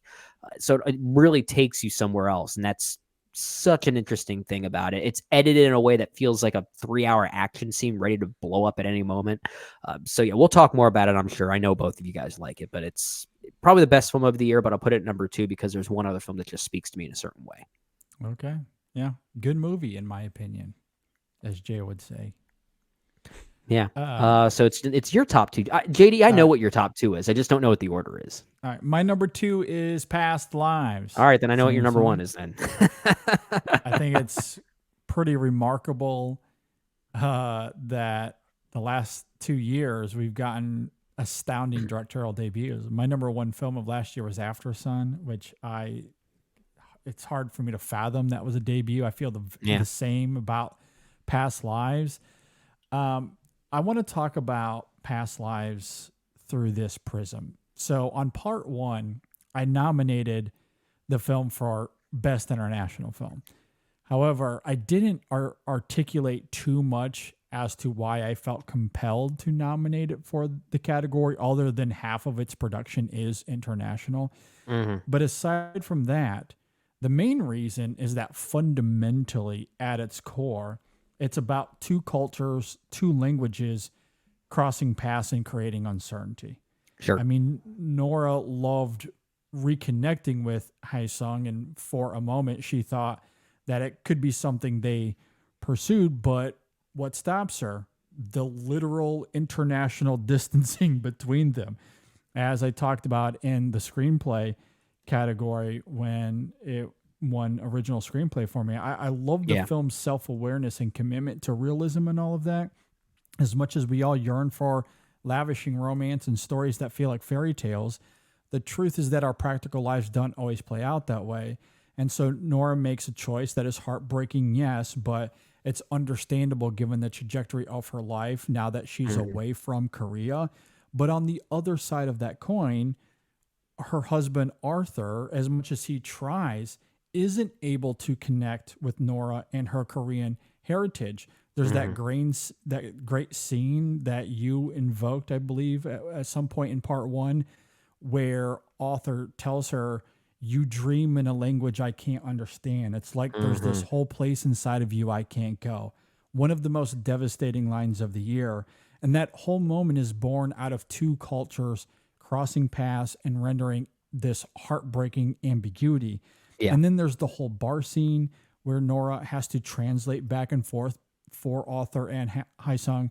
You can take Past Lives out of international, but you can't take the international out of Past Lives. The differing languages is foundational to its emotional core. So that's why I felt so deeply compelled to have it in Best International Film, why I wanted to award it for Best International Film. Of course, it's my winner for Debut Film of the Year as well, because it's so beautiful. It's poignant, it's mature, it's remarkably layered. Again, hard to fathom this is a debut film. Screenplay, it won for me as well. I love this film. I love the heartache of it. I love how it plays with time, longing, closure. And then you add in all of these incredible performances. Greta Lee, Teo Yu, John Magara, they're all just remarkable. Yeah. So, I love the intimacy of it. I love the subtlety of it, the quiet stillness of it. Just a beautiful, beautiful, beautiful movie that I adore. So it is my number 2.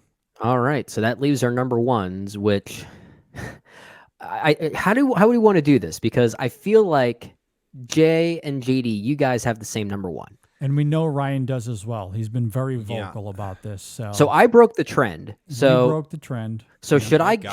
That would be so annoying if we all had the same number 1. We almost did. Brendan clearly went back and forth sort on of like forced it to not be his number 1. Well, a little bit. if I watch Oppenheimer again, I might say, you know what, that is my number one. But again, my top four are kind of interchangeable, like I said. We So might as well let Brendan go first and get it I was out gonna of the say, way. should I just go first? Because I Yeah, feel go like on. if I go last, it might kind of make this whole feel like kind of anticlimactic in some Yeah. ways. Might as well go for it. Because my number one is a film that's not even been mentioned by anyone else, and I don't even think it will be. It's Wim Wenders' Perfect Days. It's in my 15 my 15 through 20. Yeah, I have it at my number one because it just feels like a film that was made for me. I can't say it's a better film than some of these other ones that we've all talked about here, but it might be recency bias. It might be the performance by Koji Yakusho, which I still think is the performance of the year. It might be the depiction of the beauty and the mundane, which is a theme I love in movies in general. Maybe it's its love and affection for physical musical media, like we talked about before. It's a soft spot for me. I'm a music collector. You can see the vinyl collection just behind me right there. It's at least part of it there. The simple thing is this movie just affected me in a very specific way that no other film did this year. And I tend to reserve my number one spot each year for the film that felt like it was made for me, like I said. And that's just this film for me right now. I don't know if it'll stay. It's not like previous years where I solidly had my number one defined and it was like, so Celine Sciamma's Petite Maman from 2021, easily my favorite film of the year, probably my favorite movie of the decade still. This is still kind of in that loose limbo of movies fluctuating between each other, but I can say that this is my favorite experience of the year, just given the recency bias and the way that it spoke to me, and with Koji Yakusho's performance and the musicality of it, the slow depiction of recognizing your worth in the small mundane tasks that don't just affect random people but also your family. It's The toilets. the toilets. What's up with toilets in Japan? Weird things. Crazy. Weird things. So in a way, like it almost works like a bit of a travel log in that way. Like I love. I talked about Fallen Leaves being this great sense of place movie, but Perfect Days also is that, just for a very different territory. So there's so much about it I do love. And what I love about this entire exercise here that we're doing, this top 10 here, and why I chose not to do as much rewatching as I usually do, is this list that I'm making represents me in this moment, knowing that it could change in the future. And that lack of absolution is just fun for me. It really is. So this sits as my number one right now. I don't know if it'll hold true, but I feel okay saying that right now. I can't wait to rewatch this one and get the soundtrack on vinyl if and when it becomes available. Yeah, it's a great movie. I really like it a lot. I look forward to reviewing it once we move into the new year and we finally get beyond the InSession If we have Film more to say Awards. about it, it's a very simple movie. Yeah, we talked a is, lot about it. but- Right? No, I love how low key it is Yeah. in that Petite Maman way for you. It's like kind of Yeah. they're kind of in the that's same kind of my vein. thing. Like I think It's you your guys are thing. noticing that's kind of that's my vibe, right? That's what I go for. Yep. Yeah, but it's a very good film. I really like it a lot as well. Like I said, it's in my top 20. I endure it a lot as well. One of the best performances of the year. Yeah. I love a good, quiet, still film with a great central performance. You give me that, and I'm there every All time. right, let's talk about a big, loud. The opposite of that. The which opposite I'm of that, also with there still for. with a very good central explosive performance, right? Yes, So exactly. It does have sort of a contained central performance, but it is very much not a Wim Wenders film. No. That's very true. So, all right. So Oppenheimer for Jay and myself and Ryan. Jay, you want to kick us off? Yeah, I mean, there's honestly, I to a certain extent, I'm kind of bored of talking about Oppenheimer. It's not like a cool movie to have Fair. as your favorite movie of the year. Yeah. But I mean, when you watch Oppenheimer, it just feels like the biggest movie you've ever seen, and it's mostly people talking in rooms. And that speaks to several things. It speaks to the direction from Christopher Nolan. It speaks to specifically the editing, I think, which I called out in our awards episode. And it speaks to the score, and it really does feel like the world is on the line, because the story is the world is on the line, and the world remains on the line based on the events of this film. And it is a film with a pure interest in the character of Oppenheimer as he relates to the stakes, these world-ending stakes that the film presents. and it does present this sort of subjective reality of the film, which I absolutely adore. And that decision from Christopher Nolan is one of the best that he does. But then there is this objective part of the story with Robert Downey Jr., where you have the black and white. And Christopher Nolan, find you somebody who loves you like Christopher Nolan loves distorting time. I mean, that's what he does. That's what the man does. It's his favorite. And he had to throw it even in this like biopic. He had to throw in something there about interweaving timelines. Yeah. But it's very effective, and it presents kind of not just the impact that the creation of the nuclear bomb had on the geopolitical landscape, but also shows you just how, no matter how brilliant you are, powerful people will use you until you're no longer useful and kick you to the curb. And that's a powerful idea as well. It's just, when you watch that movie, you just get sucked away into another dimension. It is one of those rare movies where it's like, my phone doesn't exist. Like, Allie, you've got to go make dinner. Okay, bye. Like, whatever. Normally I make dinner and dinner needs to be put on the table. You're doing dinner tonight because I'm watching Oppenheimer. It's an immaculate piece of work. I truly believe it is one of the best films of the century. I think it will end up being, depending on what he does next, Christopher Nolan's defining work. It's an all-timer for me. You mentioned one of the best films of the century, and I'm thinking about this. We're what 3 years in to this century, and I'm thinking no, decade. I'm saying century. Century. Okay, well, I'm thinking decade right now, but I'm trying to think like what are my favorite films of the decade thus far. And my top 3 from this year are probably contentions for like my top 5 of the decade so far. Like that just goes to show how strong this year is. I agree. It's this. Fablemans for me is probably number 2, and then Killers is probably 3, and I would pretty much guarantee Iron Claw would be in the top 5. Okay. Yeah. Yeah. I still got Petite Maman up there for me, and honestly, Jordan Peele's Nope is really high for me too. What a great decade! What a great decade! Yeah. I mean, I'm with you, Jay. I feel like this is the defining film of this decade so far. I feel very similar about Oppenheimer in the sense of, you think about the 2000s, and the first film that'll come to mind for most people is There Will Be Blood. It's a defining film for that decade, and for a lot of people that grew up in that decade. That's cinematic achievement. Yeah, that's Oppenheimer with the 2020s.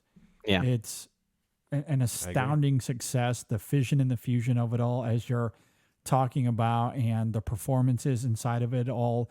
Nolan's direction, it's his most operatic, it's his most ethereal, as we talked about last week with best scenes. It's also Nolan at his most horrific. That gym scene, I think, will be studied for a long time to come. It is an incredible moment, visually speaking, in terms of performance, the sound editing and mixing of it. It's just a remarkable moment of cinematic success. And that's obviously just one moment. I mean, the whole dialogue going back and forth of him being interviewed, the test, the Trinity test, how that is visualized in the film is remarkable. All of the Downey Jr. stuff, as you're talking about, Jay, like it's such an impeccable film. It's dense. It has a lot to mine. It toys with time, of course it does. It's Christopher Nolan, so it's going to have something to do with time, and then it leaves you in this on this final note that I think is absolutely bone chilling. I mean, that last line of dialogue, I believe we did, is one of the best endings perhaps of all time. I don't know if that's hyperbolic to say, but the dolefulness that it depicts, the summation of it all, the whole idea of that they might have destroyed the world, despite the irony of it being also one of the greatest scientific successes of mankind. What's interesting? What if Ocean's 11 resulted in the end of the world? Yeah. What's interesting because you just got done talking about how There Will Be Blood was the defining film of the 2000s, and how this is probably the defining film of the 2020s. Both films share a final line of dialogue that can be reinterpreted in many different ways. 100%. Yeah. I'm finished. Yeah. So it's What's the definitive film of the 2010s? Social Network? Social Network. I mean, for me, it's The Tree of Life, but that might be a little subjective to me. Same with me. Yeah, that's definitely a critic's choice for sure. But yeah, maybe. Yeah, I don't know. That's a good question. That's a really good question. Yeah, I don't know if it's quite as obvious as There Will Be Blood, but yeah, I mean, The Tree of Life certainly in that conversation. Social Network for sure is up there. It's not Joker. It's Joker. Honestly, Get Out is kind of a nominee for that. Oh yeah, actually, that's a good point. That's a really good point. Yeah. So, but at any rate, Oppenheimer certainly the cinematic achievement of the year, of the decade so far. I don't even know if that'll change. Who knows? I guess we'll see what the decade brings, but it's hard to fathom that anything will top this. Certainly Nolan's best for me. I don't know if it's, to your point earlier, Brendan, I don't know if it's my favorite. There might be others I subjectively prefer. I still love this though. Either way, it's both. It's my favorite and the best. Yeah, it's not my favorite. It might be it's probably my number 2. It could get there for me. It really could. There's just something about Memento that really speaks to me. But the more I sit with Oppenheimer, it could be that collective number 1 for me. My favorite. My hot take is that Christopher Nolan's last 3 films are his 3 best movies. So. Dunkirk. That's I'm really high I love Dunkirk. I'm liking Tenet more as time goes on. I'm a Tenet boy. Yeah. I am. I'm really appreciating that film more as time goes on. I think I need to give that one a rewatch and just disregard plot completely. I thought the way you feel about Tenet is how I feel about Inception. I'm deeply moved by that film. So that might be my subjective favorite, but I mean, yeah, Oppenheimer is certainly his best achievement so far. Yeah, for sure. But he's on a roll. There's no doubt about it. He is. Love Nolan. Yeah. Okay, well, that's it. That's our top 10 movies of 2023. Let's go ahead and dive into our honorable mentions. So as we do this, we're going to give away our 11 through 20 to round out our top 20. So, Jay, what do you got as your 11 through 20? Okay, so my number 11 is Fallen Leaves. Brendan talked about that one. Yeah. Great movie. My number 12 is Boy and the Heron. Again, Brendan talked about that one. Great movie. My number 13 is Priscilla, which I thought was just a real achievement from Sofia Coppola and Kaylee Spaney. Yeah. Incredible. 14, I have Master Gardener. This movie JD and I reviewed pretty early in the year, and I remember when we reviewed it, we were like, this might be the best movie of the year. And now it's ended up at number 14. Yeah, so I did. Cool. Tells you. Yeah, I did catch up with it. I did catch up with a good movie. I like it. Yes. All right. Yeah. Late Schrader, absolutely one of my guys as well. So, yeah. My number 15 is Asteroid City, which we talked about. Number 16, Are You There, God? It's Me, Margaret. Really spoke to me, like so many of the same experiences I had growing up. My number 17 is Blackberry, which nobody's talked about, but I thought was like a really compelling film. And Agreed. Seeing Glenn Howerton getting to stretch himself a little bit. Yeah, he's fun. Number 18 is You Hurt My Feelings. Number 19, John Wick Chapter 4, which nobody has talked about, but just a really great conclusion to that series. And my number 20 is The Covenant, a movie that moved me immensely and I think really shows an off eclectic mix. that Guy Ritchie, at this point in his career, is much better at making movies for grown-ups than the stuff that he makes money off of. I still have to see The Covenant. I have not seen that one yet. I think it's still on Prime, so I'm going to have to add that to my Check it out. list. It's good. Yeah, because late Guy Ritchie is fascinating to me. I don't always love his late work. Guy Ritchie, Wrath of Man, The Covenant. I liked Wrath of Man. Covenant's good. Yeah, I was mixed on Wrath of Man, so that's what worries me. Gotcha. But then again, I've been kind of mixed on almost everything Guy Ritchie has done. Like my favorite film of his is Rock and Roll. That's the one I really like. Rock and Roll is good. Yeah. Snatch, I love. I don't like Snatch. I never was a fan of that one, but that's more of a me thing, not so much in the film thing. With my 11 through 20, let's see. My 11 is The Taste of Things, one of my favorite foreign language films of the year. Number 12, Robot Dreams. We haven't mentioned that one yet. Number 13, John Wick Chapter 4. I have that one pretty high. Number 14, Ferrari. Number 15, Priscilla. Number 16, All of Us Strangers. Number 17, Joyride, an underappreciated, Wow, not even that's high. underappreciated. Yeah, that's a great comedy, a very rewatchable comedy as well.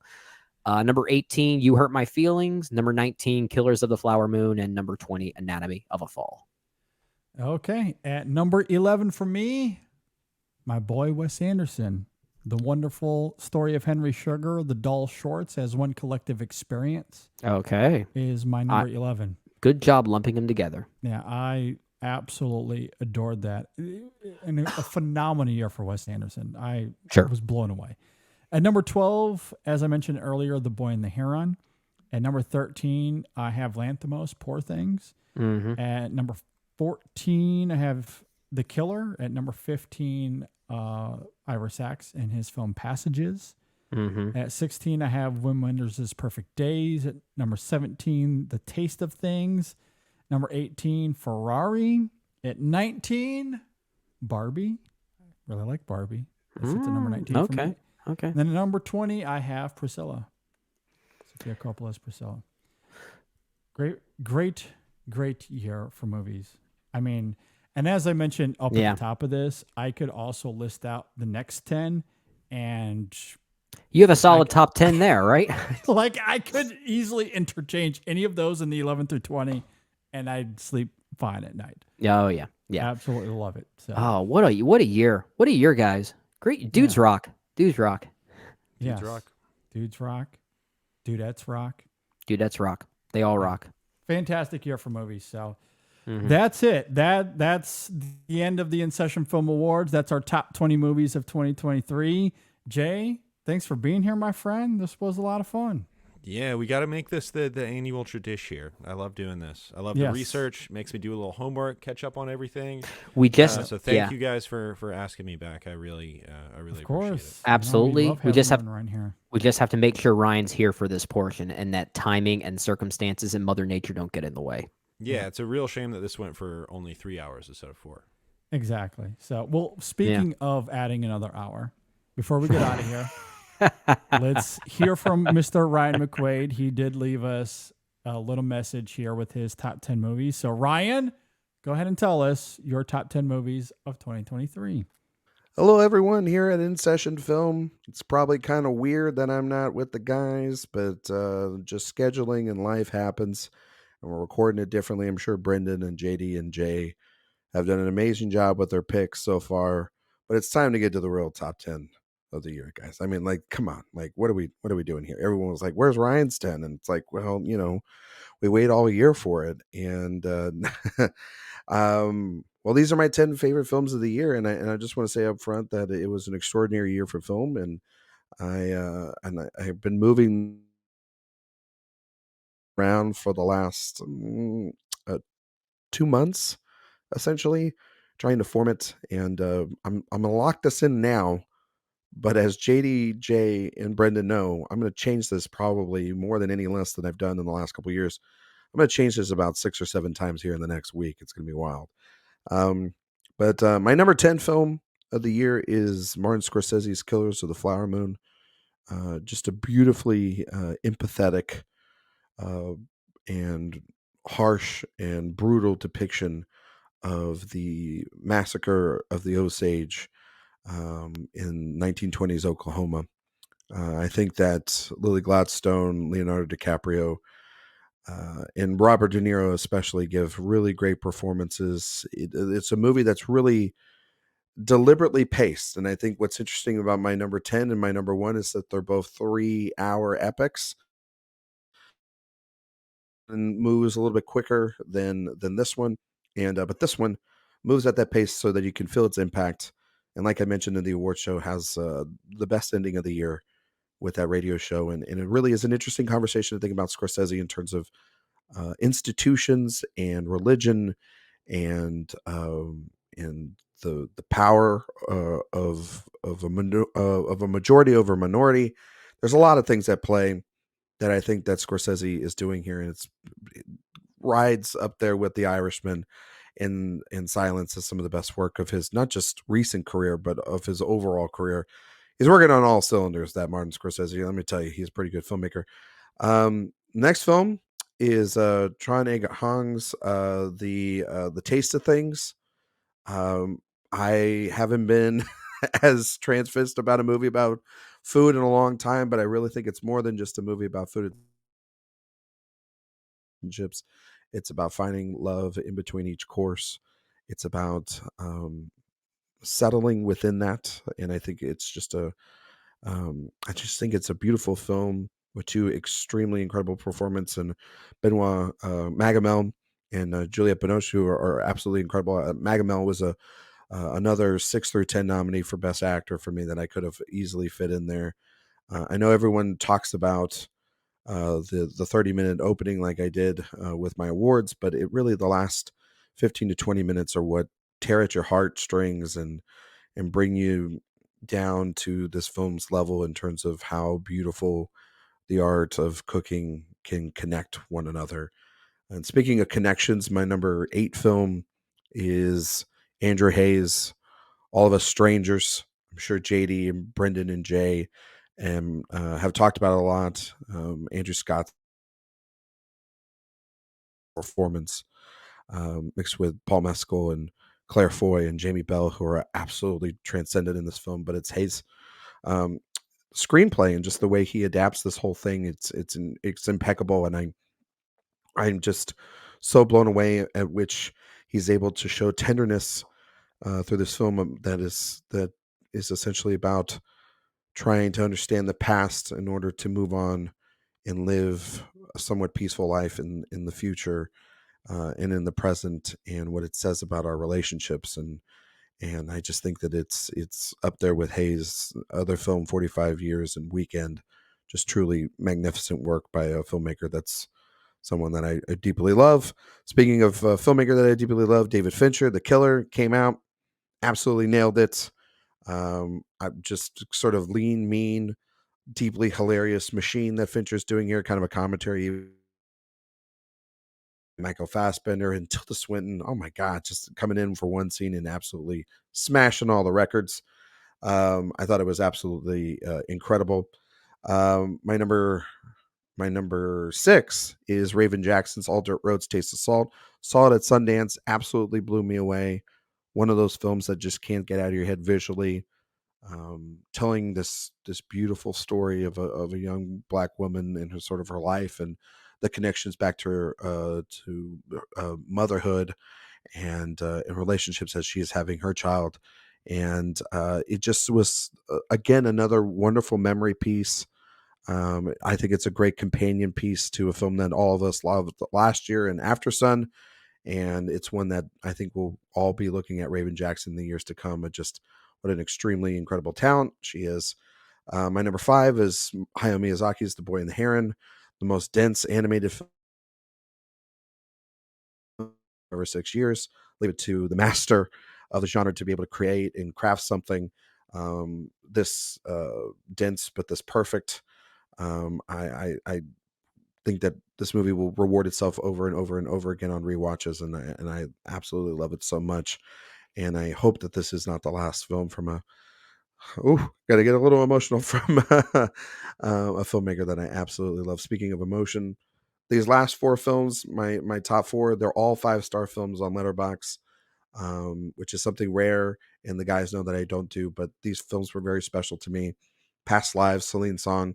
I talked a lot about her on the award show, and I know JD and Brendan and Jay will speak to her as well. What an amazing debut, one of the greatest debuts I think we've ever seen. I know that that's being hyperbolic, but it really does feel like that. 3 central performances, this connection, and the idea of it, and it all really brilliant. Then you have passed on to Jonathan Glazer with A Zone of Interest, a haunting, just bone-chilling depiction of World War II and with the Nazis and everything. But then also just this sprinkle of humanity. You think of the night vision scenes. You think of also how it affects it generationally, much like Killers of the Flower Moon. Generationally, this traumatic event. I think of the scenes with the boys playing outside. I think of the boy playing with his toy soldier as someone's getting shot off in the distance. The young girl with the apples, like I said in the night vision scenes. It's all about the generations and how this is affecting them. And I think that ending is up there with some of the best too. That and just leave it to Jonathan Glazer to leave us a pretty arresting visual sense of agony. May December is my number 2. Probably the film that I've other than my number 1 that I've sussed about the most. Just so many opinions. It has 2 of the best female performances of the year. It has the best overall performance of the year in Charles Melton, a screenplay that is absolutely dynamite and is my favorite screenplay of the year. And Todd Haynes, for the love of God, he just continues to make masterpiece after masterpiece after masterpiece. If you don't like it, or you think it's icky, or it's poking you in the wrong way, or it's too campy, or it's not campy enough, or all these different things, look at yourself probably a little bit more, be a little bit more introspective. This movie is deeply layered and a beautiful onion that I can't wait to continue to peel over the years. And lastly, of course, is Oppenheimer. I don't need to say much more than probably what Jay's already said, because I know that it's his number 1 film of the year and it hasn't changed. I'm just going to say it's Christopher Nolan's masterpiece. It's the best movie of the year. It rivals my favorite film last year in Tara being already the number 1 film of the decade. And yeah, I wish more movies would be made like this. I'll give it even at the end of my 11 through 20 would be A Fire, First in Petzel. Are You There, God? It's my number 11. Are You There, God? It's Me, Margaret is my number 12. Asteroid City is my number 13. My number 14 film of the year is The Holdovers. Number 15 is Priscilla. Number 16, I'm the only one that'll have this, is Bradley Cooper's Maestro. 17 is Ava DuVernay's Origin. 18 is Passages. 19, Ferrari. And the last film, my number 20 film of the year, is Anatomy of a Fall. And those are my favorite films of the year. Okay, thanks, Ryan, for your message there, your top 10. It didn't go an hour. And honestly, I'm proud of him. He kept it under 10 minutes. Which is to say, why couldn't we do that? Like with the 3 of us, we went 3 hours. Shouldn't that mean it should have been like 40 minutes or something? 40-minute show. yeah. Wow, what? That'll be the goal for next year. Pick at number 1 among this I know. group. Shocking pick. Should I just go ahead and change my number 1 to Oppenheimer to say we all had the same one? Yes, I think you should. Yes, I'm not really film of the decade. So I'm far. not really opposed to doing that. I'm not going to do that yet. Leave it. I love Perfect Days. I love Perfect that's Days fine. so much. It's a good movie. There's Perfect Days is great. We can't be totally pinned down to being the straightest white guy podcast in America. We need a little diversity. cultural and ethnic diversity. Yes. Yeah, okay, that's fine. That's fine. But it is interesting. Like looking at Ryan's list here, it kind of ties to all of our lists in some ways. He had Oppenheimer, which was all of us. May December was all of us. Past Lives? That was all of us. That was all of us as well. Mm-hmm. Yeah, the 3 films I think we all had in our top 10s, all 4 of us specifically, were Oppenheimer, Past Lives, and May December. Holdovers came close, but Ryan had it in his 11 through 20. And Killers was close.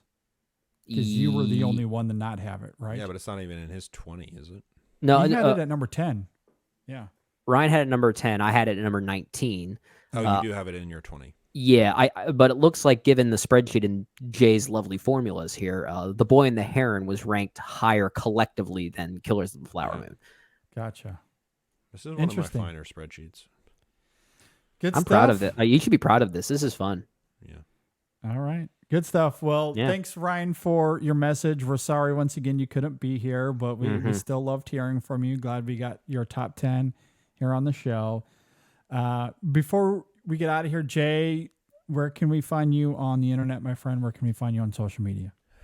Yeah, just hear me on our podcast over on the Awards Watch podcast feed. Ryan and I have a podcast called Director Watch where we run through directors' filmographies. Right now we're doing William Friedkin, which is going to be a lot of fun. So, Ooh, I can't wait to hear that. Yeah, that is a fascinating filmmaker right there. Yeah. Very much so. You can find me. I lead with Letterboxd now. So okay. Good man. Letterboxd, just search Jay Ledbetter.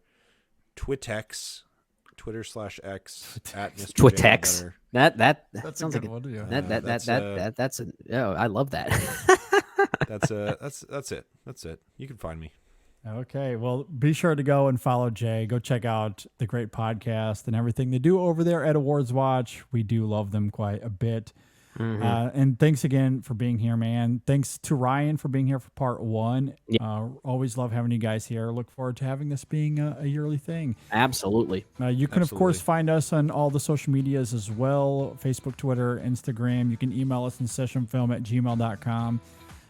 If you're watching us on YouTube, please subscribe to the channel, like the video, all of that fun stuff. If you're listening on Apple Podcasts or Spotify, rate and review us there. Really helps out the show quite a bit. Let us obviously reach out to us. Let us know what you think of our picks. If you agree or disagree with anything we had to say here, we would certainly love to hear from you. Or how much of a contrarian Brendan is for just trying to be different. There you go. Yeah.